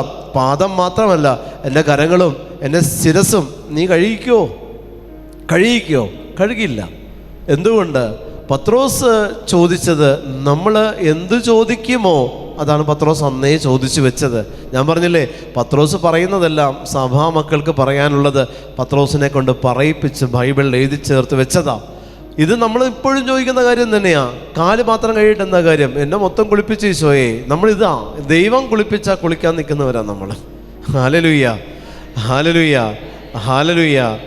കർത്താവ് പാദം മാത്രം കഴുകിയാൽ എന്നും ആവില്ല. എന്നെ നീ മൊത്തം കുളിപ്പിക്കുക, ഞാനൊന്നും ചെയ്യില്ല, ഞാൻ നിന്ന് തരാം, നീ കുളിപ്പിച്ചോ. കർത്താവിനോട് പറയാം, നീ കുളിപ്പിച്ചോ, ഞാൻ ഒരു പണി എടുക്കില്ല, ഞാൻ പഠിക്കില്ല, നീ എന്നെ കുളിപ്പിച്ച് പാസ്സാക്കിക്കോ. ഞാൻ പ്രാർത്ഥിക്കില്ല, ആരാധിക്കില്ല, നീ എന്നെ കുളിപ്പിച്ച് എൻ്റെ രോഗമൊക്കെ സൗഖ്യപ്പെടുത്ത്. ഞാൻ കഷ്ടപ്പെട്ട് പണിയെടുക്കാൻ തയ്യാറല്ല, നീ എൻ്റെ കടബാധ്യതയൊക്കെ മാറ്റി കുളിപ്പിച്ച് റെഡിയാക്ക്. ഈശോയ്ക്ക് അതല്ല പണി. Hallelujah, hallelujah. അവിടെ ഒരു കാര്യം നിങ്ങൾ ശ്രദ്ധിച്ചോ? ഈശോ പറഞ്ഞ മറുപടി എന്താ? കുളി കഴിഞ്ഞവൻ്റെ പാദം മാത്രം കഴുകിയാൽ മതി എന്നേ പറഞ്ഞിട്ടുള്ളൂ. കുളിക്കാത്തവൻ്റെ പാദം കഴുകാൻ ഈശോ പറഞ്ഞില്ല. പണിയെടുക്കാത്തവൻ പ്രാർത്ഥിക്കണ്ട, പണിയെടുക്കാത്തവൻ പ്രാർത്ഥിക്കണ്ട, പണിയെടുക്കാത്തവന് നീ പ്രാർത്ഥിച്ചു കൊടുക്കുകയും വേണ്ട. Okay, hallelujah. നിന്റെ മക്കള് പണിയെടുക്കില്ല, മക്കൾക്ക് കടബാധ്യതയാ, അമ്മ കുത്തിയിരുന്ന് പ്രാർത്ഥിക്കുക മക്കളുടെ കടബാധ്യത മാറാൻ. കുളിപ്പിച്ചു കൊടുക്കുക മക്കളെ. തള്ളമാര് പാദം കഴുകി കൊടുക്കരുത്. നിങ്ങൾ അസ്ഥാനത്താണത്, അസ്ഥാനത്താ. കുളി കഴിഞ്ഞിട്ടുണ്ടോ നീ പാദം കഴുകിക്കോ, ഗുണം ചെയ്യും. കുളിക്കാത്തവൻ്റെ പാദം കഴുകി കൊടുക്കല്ലേ, നിന്റെ കൈ അഴുക്കാവും, നിന്റെ സമയം വേസ്റ്റാവും, നീ നാറും. ഹല്ലേലൂയ. അവൻ്റെ മുഴുവൻ അഴുക്കും നിന്റെ ദേഹത്ത് പുരളും പ്രിയപ്പെട്ടവർ. അതുകൊണ്ട് കുളിക്കുന്നവന് മാത്രമേ ഉള്ളൂ പാദക്ഷാളനം, കുളിക്കാത്തവനില്ല. നമ്മൾ കുളിക്കണം. കുളിക്കേണ്ടത് നിന്റെ ഉത്തരവാദിത്വമാണ്. എന്താ കുളി എന്ന് പറയുന്നത്? നീ ചെയ്യേണ്ട കടമ നീ ചെയ്താൽ കർത്താവിൻ്റെ കടമ കർത്താവ് ചെയ്യും. നീ ചെയ്യേണ്ട കടമ ചെയ്യാതെ കർത്താവിനോട് കുളിപ്പിക്കാൻ പറയുന്നതാണ് ചില വിഡ്ഢികളുടെ പ്രാർത്ഥനാ രീതി. അങ്ങനെ വരുമ്പോഴാണ് വ്യക്തിപൂജകളിലേക്ക് നമ്മൾ ശ്രദ്ധ തിരിയുന്നത്, വ്യക്തി വിഗ്രഹങ്ങളിലേക്ക് പോകുന്നത്. അങ്ങനെ വരുമ്പോഴാണ്. കാരണം എന്താ? അവിടെ ചെന്നാൽ എല്ലാം കിട്ടും, ഞാനൊന്നും ചെയ്യണ്ട. ഇതാണ് വ്യക്തിപൂജകൾ. വചനം അങ്ങനെയാണെങ്കിൽ എല്ലാ ധ്യാനകേന്ദ്രത്തിലും ആൾ കൂടണ്ടേ? ആൾ കൂടാത്ത എന്തുകൊണ്ടാ? വ്യക്തികളെ നോക്കുന്നുണ്ട്. നമ്മൾ വ്യക്തികളെ നോക്കുന്നു, വചനത്തെ ശ്രദ്ധിക്കുന്നില്ല, വചനത്തിന് വില കൊടുക്കുന്നില്ല. വ്യക്തിക്കാണ് ഈ കാലഘട്ടത്തിൽ വില കൊടുക്കുന്നത്. പ്രിയപ്പെട്ടവരെ, ജനങ്ങള്, ക്രിസ്ത്യാനികൾ വില കൊടുക്കുന്നത് വ്യക്തികളെ കണ്ട്, അഭിഷേകം കണ്ട് ധ്യാനത്തെ സ്വീകരിക്കുന്നവരാണ് ക്രിസ്ത്യാനി സമൂഹം. വചനത്തിന് ഈ ക്രിസ്ത്യാനികൾ വില കൊടുക്കുന്നില്ല. കത്തോലിക്കര് അവർ വചനത്തിനല്ല വില കൊടുക്കുന്നത്, വ്യക്തികളിലേക്കാണ് ശ്രദ്ധ പോകുന്നത്. പ്രിയപ്പെട്ടവർ, വ്യക്തികളിലേക്ക് പോകല്ലേ. ഇത് കുളിപ്പിച്ചു കൊടുക്കാൻ വേണ്ടി ചെന്ന് നിൽക്കുന്നത്. കുളിപ്പിച്ചു കൊടുക്കാൻ പത്രോസ് പറഞ്ഞില്ല, നീ എൻ്റെ കൈയും ശിരസും കാലും എല്ലാം കഴിയിക്കുമെന്ന് പറഞ്ഞ് നിന്ന് കൊടുക്കുന്ന നിപ്പാണിത്. ഈശോ സമ്മതിച്ചില്ല അതിന്. കർത്താവ് സമ്മതിക്കുന്നില്ല. കർത്താവ് പറയുന്നുണ്ട്, കുളി കഴിഞ്ഞിട്ടുണ്ടോ? പാദം മാത്രം കഴുകിയാൽ മതി. നിന്റെ കുളി കഴിഞ്ഞവനാ, നീ ദൈവത്തെ തിരിച്ചറിഞ്ഞവനാണ്. നീ പകുതി മുക്കാൽ പണിയും നീ തന്നെ എടുക്കണം. നീ മടിയനായി അലസനായി മാറി ദൈവത്തെ കൊണ്ട് പണിയെടുപ്പിക്കല്ലേ. അത് ദൈവഹിതമല്ല. നീ എടുക്കണം. നീ ഇല്ലാതെ ദൈവത്തിന് ശക്തിയില്ല. നീ ഉണ്ടെങ്കിലേ അവനിൽ നിന്ന് നിന്നിലേക്ക് ശക്തി പുറപ്പെടുകയുള്ളൂ. നീ അനങ്ങാതിരുന്നിട്ട് പ്രാർത്ഥിച്ച് നേടിത്ത എന്ന് പറയുന്നത് വ്യക്തിപൂജകളാണ്, വ്യക്തിയെ വിഗ്രഹമാക്കലാണ്. പാടില്ല. നീ ആശ്രയിക്കേണ്ടത് പരിശുദ്ധ വചനത്തെയാണ്. നീ ആശ്രയിക്കേണ്ടത് പരിശുദ്ധ വചനത്തെയും പരിശുദ്ധ ബലിപീഠത്തെയുമാണ്. അതിനപ്പുറത്തേക്ക് ചില വ്യക്തികളിലേക്ക് മാത്രം നിന്റെ ശ്രദ്ധ പോകുന്നുണ്ടോ? പണിയെടുക്കാതെ തിന്നാൻ ആഗ്രഹിക്കുന്ന നികൃഷ്ടരാണ് ഈ പണിക്ക് പോകുന്നത്. നിന്റെ വീട്ടിലുണ്ട് വെളിപാടിന്റെ ഗ്രന്ഥമായ വിശുദ്ധ ബൈബിൾ, എടുത്ത് വായിക്ക്. അതിന് കഴിയത്തില്ല. വചനം പ്രസംഗിക്കുന്നിടത്തുനിന്നേ ഇത് വായിക്കുള്ളൂ. പ്രിയമുള്ള ദൈവജനമേ, നീ മാറിയില്ലെങ്കിൽ ഒരു ധ്യാനത്തിനും നിന്റെ മേൽ ഒന്നും ചെയ്യാൻ പറ്റില്ല. നീ മാറണം. നീ മാറിയില്ലെങ്കിൽ വചനത്തിന് ശക്തിയില്ല. ഞാൻ പറഞ്ഞില്ലേ, മുൾച്ചെടികൾക്കിടയിൽ വീണത് അബദ്ധവശ വീണതല്ല, വിതച്ചത് തന്നെയാണ്. അബദ്ധവശ വീണതൊന്നും കർത്താവിൻ്റെ കയ്യിൽ നിന്ന് അബദ്ധം പറ്റില്ല. പ്രിയപ്പെട്ടവരെ, പ്രസംഗിച്ചപ്പോൾ അവൻ പറഞ്ഞു, കുറച്ചവിടെ വീണിട്ടുണ്ടോ എന്ന് ശ്രദ്ധിച്ചോന്ന്. അത്രയേ ഉള്ളൂ. കുറച്ചവിടെ വീണിട്ടുണ്ട്, ഒന്ന് ശ്രദ്ധിച്ചോന്ന് ഈശോ പറഞ്ഞിട്ടുണ്ട്. അല്ലാതെ കർത്താവിന് അബദ്ധമൊന്നും പറ്റിയിട്ടില്ല. കർത്താവ് പൊട്ടനല്ല. മുൾച്ചെടിയിൽ കൊണ്ടേ വചനത്തെ ഇട്ടുകൊടുത്ത് അവനാകുന്ന വചനം ആ മുൾച്ചെടികൾക്കിടയിൽ കിടന്ന് ഞെരുങ്ങാൻ. വചനം ക്രിസ്തുവാണ് എന്ന് ചിന്തിച്ചാലേ മുൾച്ചെടി എന്താണെന്ന് നമുക്ക് മനസ്സിലാവുള്ളൂ. വിതയ്ക്കപ്പെട്ട വചനം എന്ന് പറയുമ്പോൾ നമ്മൾ നെല്ല് വിതറാൻ പോയ ഒരു ഫീലാണ് നമുക്കുള്ളൂ. അതല്ല, വചനമാണ് വിതച്ചത്. വചനം ക്രിസ്തുവാണ്.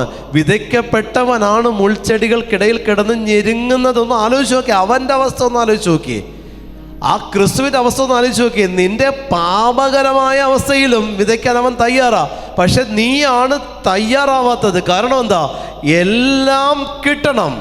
പ്രോസ്പെരിറ്റിയാണ് പ്രതീക്ഷിക്കുന്നത്. കിട്ടണം, കിട്ടിയേ പറ്റുള്ളൂ.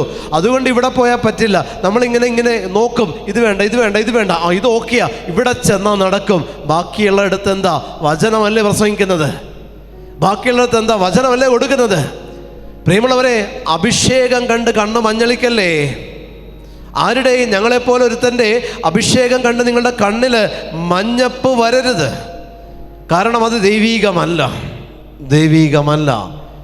നിങ്ങൾ ഏതിലെങ്കിലും ആകർഷിക്കപ്പെടുന്നെങ്കിൽ അവിടെ നിന്ന് പുറപ്പെടുന്ന, അധരത്തിൽ നിന്ന് പുറപ്പെടുന്ന വചനത്തിലേക്ക് മാത്രമേ നിങ്ങൾ ശ്രദ്ധിക്കേണ്ടതുള്ളൂ. വ്യക്തികളെ വഴിതെറ്റിക്കാനേ ഇടവരുത്തുകയുള്ളൂ.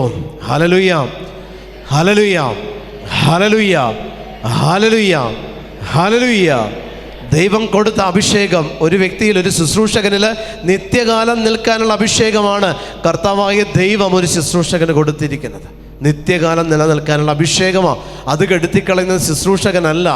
കേൾക്കാൻ ചെല്ലുന്നവർ ശുശ്രൂഷകനെ ദൈവമാക്കാൻ ശ്രമിക്കുമ്പോഴേ അത് കെട്ടുപോകത്തുള്ളൂ. കെടുത്തിക്കളയരുത് ശുശ്രൂഷകൻ്റെ ചൈതന്യത്തെ നിങ്ങൾ കെടുത്തിക്കളയരുത്. 2, പ്രസംഗിക്കപ്പെടുന്നത് ദൈവാത്മാവ് തന്നെയാണോ എന്നുള്ളത് വിവേചിച്ചറിയാനുള്ള കൃപ നിങ്ങൾക്കുണ്ടാവണം. പ്രസംഗിക്കപ്പെടുന്നത്, അത്ഭുതങ്ങൾ നടക്കുന്നത് ദൈവാത്മാവിൻ്റെ പ്രവർത്തനത്തിൽ നിന്ന് തന്നെയാണോ എന്നുള്ളത് വിവേചിച്ചറിയാൻ പറ്റണം. ഹല്ലേലൂയ, ഹല്ലേലൂയ, ഹല്ലേലൂയ, ഹല്ലേലൂയ, ഹല്ലേലൂയ. നമ്മുടെ പരിശുദ്ധമായ ദൈവാലയങ്ങളിൽ പ്രതിഷ്ഠ നടത്താത്തതൊന്നും നിങ്ങളുടെ കഴുത്തിലോ കാലിലോ വീടുകളിലോ പ്രതിഷ്ഠിക്കരുത്. ഹല്ലേലൂയ, ഹല്ലേലൂയ, ഹല്ലേലൂയ, ഹല്ലേലൂയ, ഹല്ലേലൂയ. പരിശുദ്ധമായ ദൈവാലയത്തിൽ അൾത്താര വണക്കത്തിന് യോഗ്യരായിട്ടുള്ള വിശുദ്ധരുടെ പ്രതിഷ്ഠയുണ്ട്, പരിശുദ്ധ അമ്മയുടെ പ്രതിഷ്ഠയുണ്ട്. അതിൽ ഏതെങ്കിലും പള്ളികളിൽ പ്രതിഷ്ഠ നടത്തിയ പരിശുദ്ധ അമ്മയുടെ തിരുസ്വരൂപങ്ങളോ വിശുദ്ധരുടെ തിരുസ്വരൂപങ്ങളോ അല്ലാത്തതൊന്നും വീടുകളിൽ പ്രതിഷ്ഠിക്കരുത്. ഹല്ലേലൂയ, ഹല്ലേലൂയ. അതെവിടെ നിന്ന് കിട്ടിയാലും പ്രതിഷ്ഠിക്കരുത്.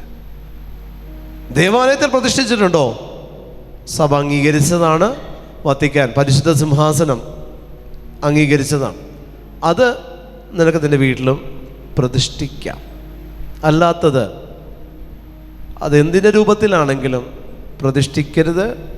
അത് നിനക്ക് ദോഷം ചെയ്യും. നിന്നിലുള്ള പാപത്തിൻ്റെ മാലിന്യം കൂട്ടും. പ്രതിഷ്ഠിക്കരുത്, പ്രതിഷ്ഠിക്കരുത്. പ്രതിഷ്ഠിക്കാൻ പറയുന്നവരെയും മനസ്സിലും പ്രതിഷ്ഠിക്കരുത്. ഹല്ലേലൂയ, ഹല്ലേലൂയ. അത്ഭുത സാക്ഷ്യങ്ങൾ കണ്ട് മനസ്സ് പോകരുത്. അത്ഭുത സാക്ഷ്യങ്ങളും അത്ഭുത വിടുതലുകളും കണ്ട് നിങ്ങളുടെ മനസ്സ് ചഞ്ചലപ്പെടരുത്. അവസാന നാളാണെന്നുള്ളതും മറക്കരുത്. പ്രസംഗിക്കപ്പെടുന്ന വചനത്തെ മാത്രമേ ശ്രദ്ധിക്കാവൂ.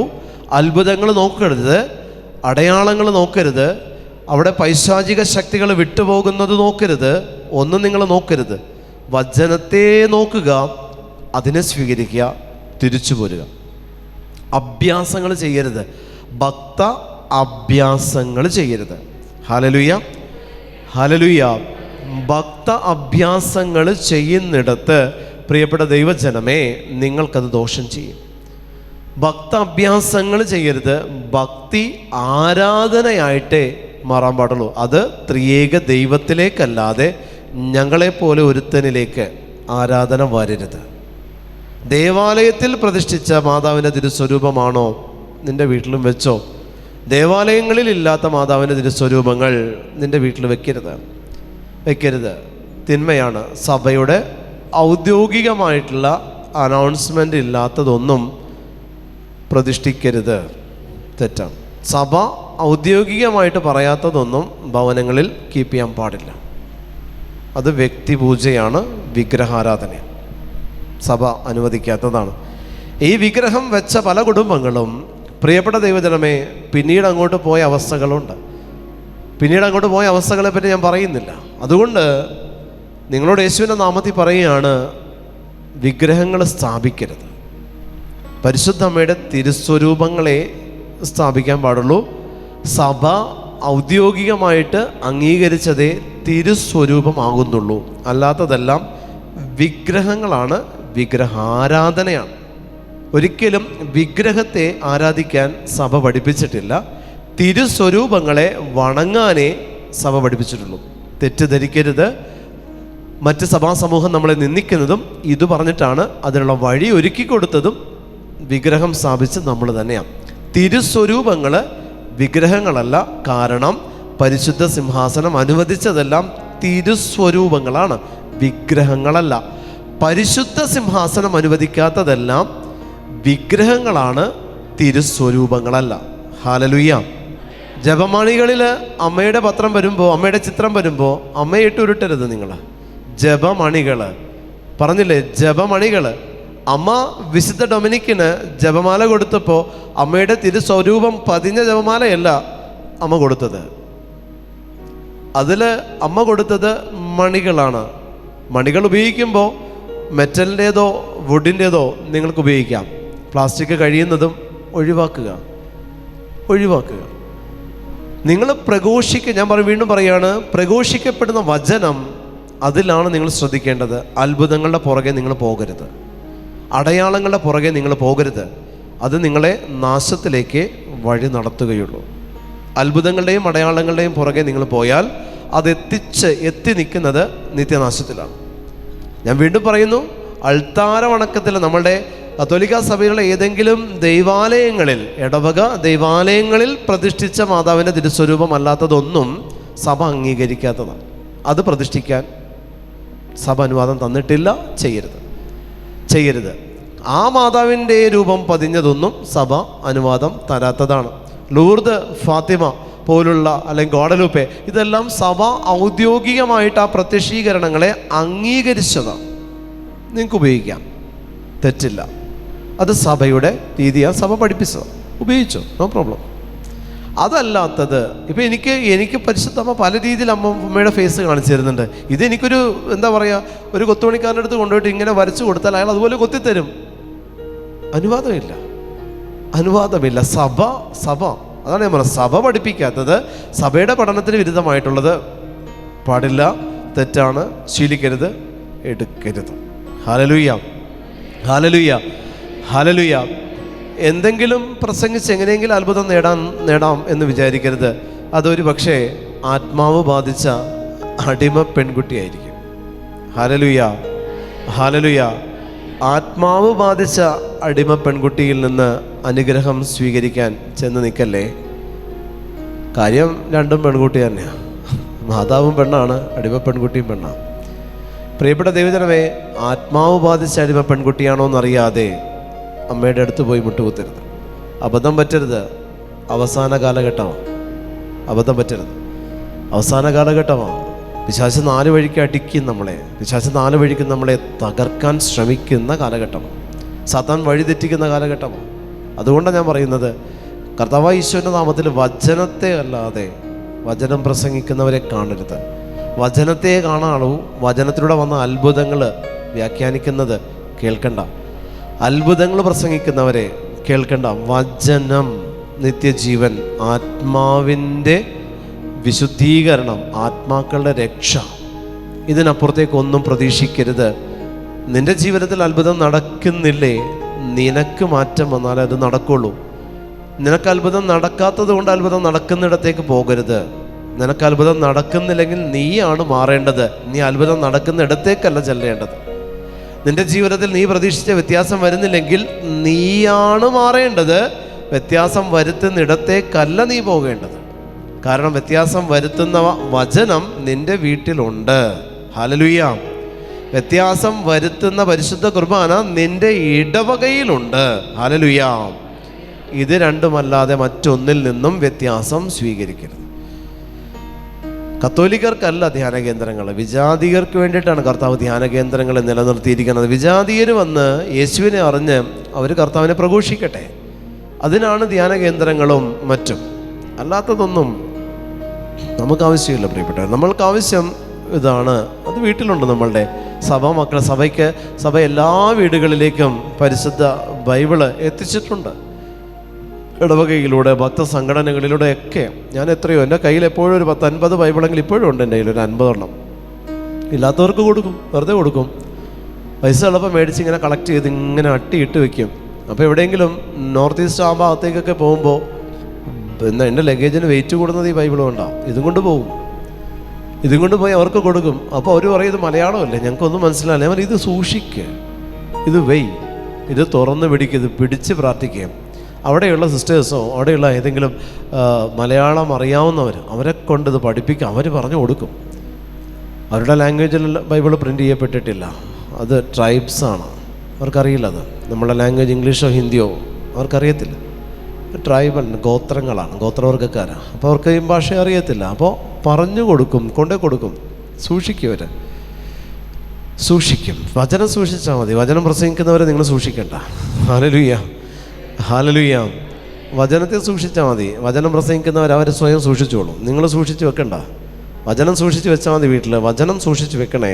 വചനമാകുന്ന വിശുദ്ധ ബൈബിള് സൂക്ഷിച്ച് വെക്കുക. അതിന് നിങ്ങൾ റെസ്പെക്റ്റ് കൊടുക്കുക. ഞങ്ങൾക്ക് റെസ്പെക്റ്റിൻ്റെ ആവശ്യമൊന്നുമില്ല. നിങ്ങൾ ചവിട്ടിത്തേക്കാൻ നിന്നവരാണ് വചന പ്രഘോഷകർ. ഈശോ ഞങ്ങളെ നല്ല രീതിയിലൊന്നും കർത്താവ് കൊണ്ട് കൊടുക്കുമെന്ന് ഒരു പ്രതീക്ഷയില്ല.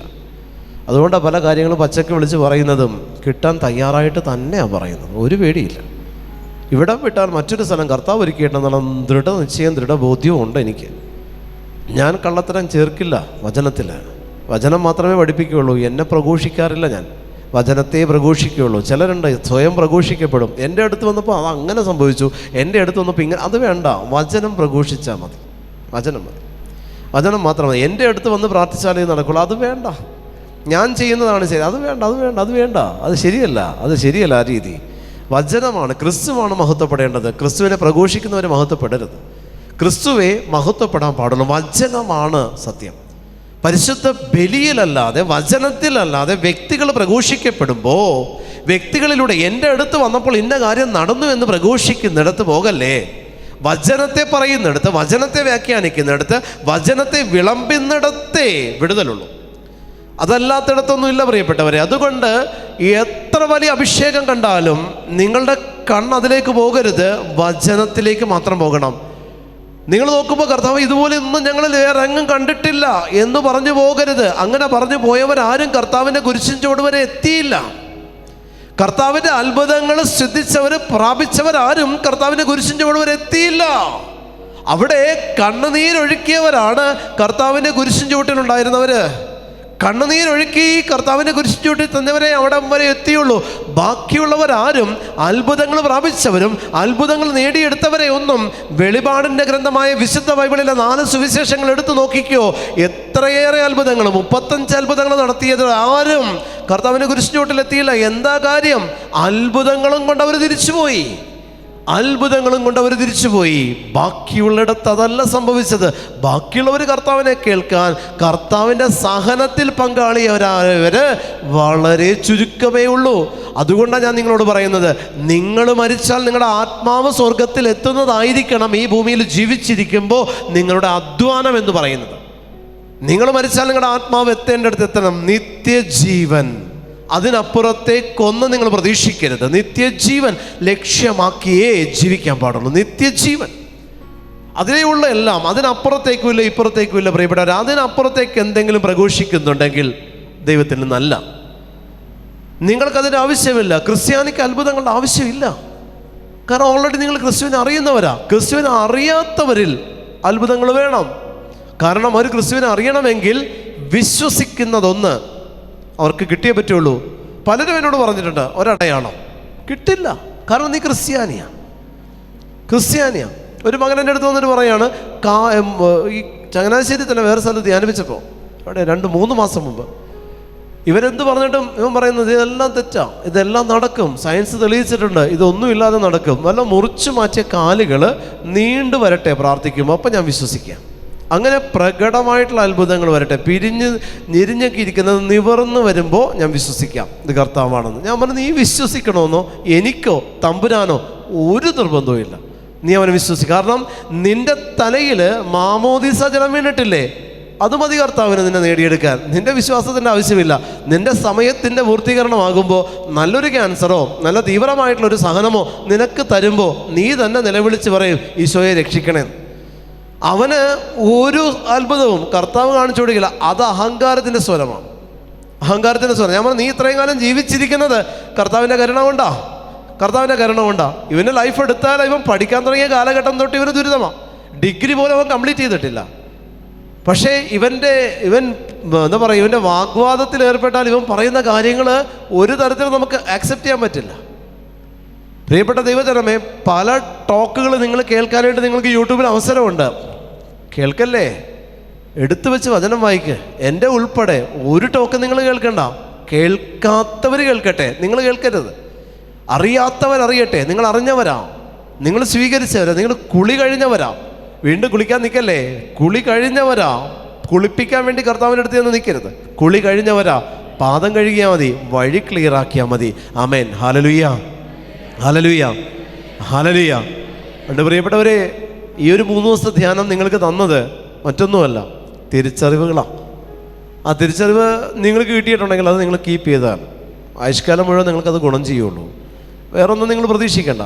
ബാക്കി ഇവിടെ കുറേ സംഭവങ്ങളൊക്കെ നടന്നു, അത് നിങ്ങൾ കാര്യമാക്കേണ്ട. ഒന്നുമില്ല പ്രിയപ്പെട്ടവരെ. അതെല്ലാം പോയി, അതെല്ലാം തീർന്നതാണ്. കുറേ വിടുതലുകൾ നടക്കുന്നുണ്ട്.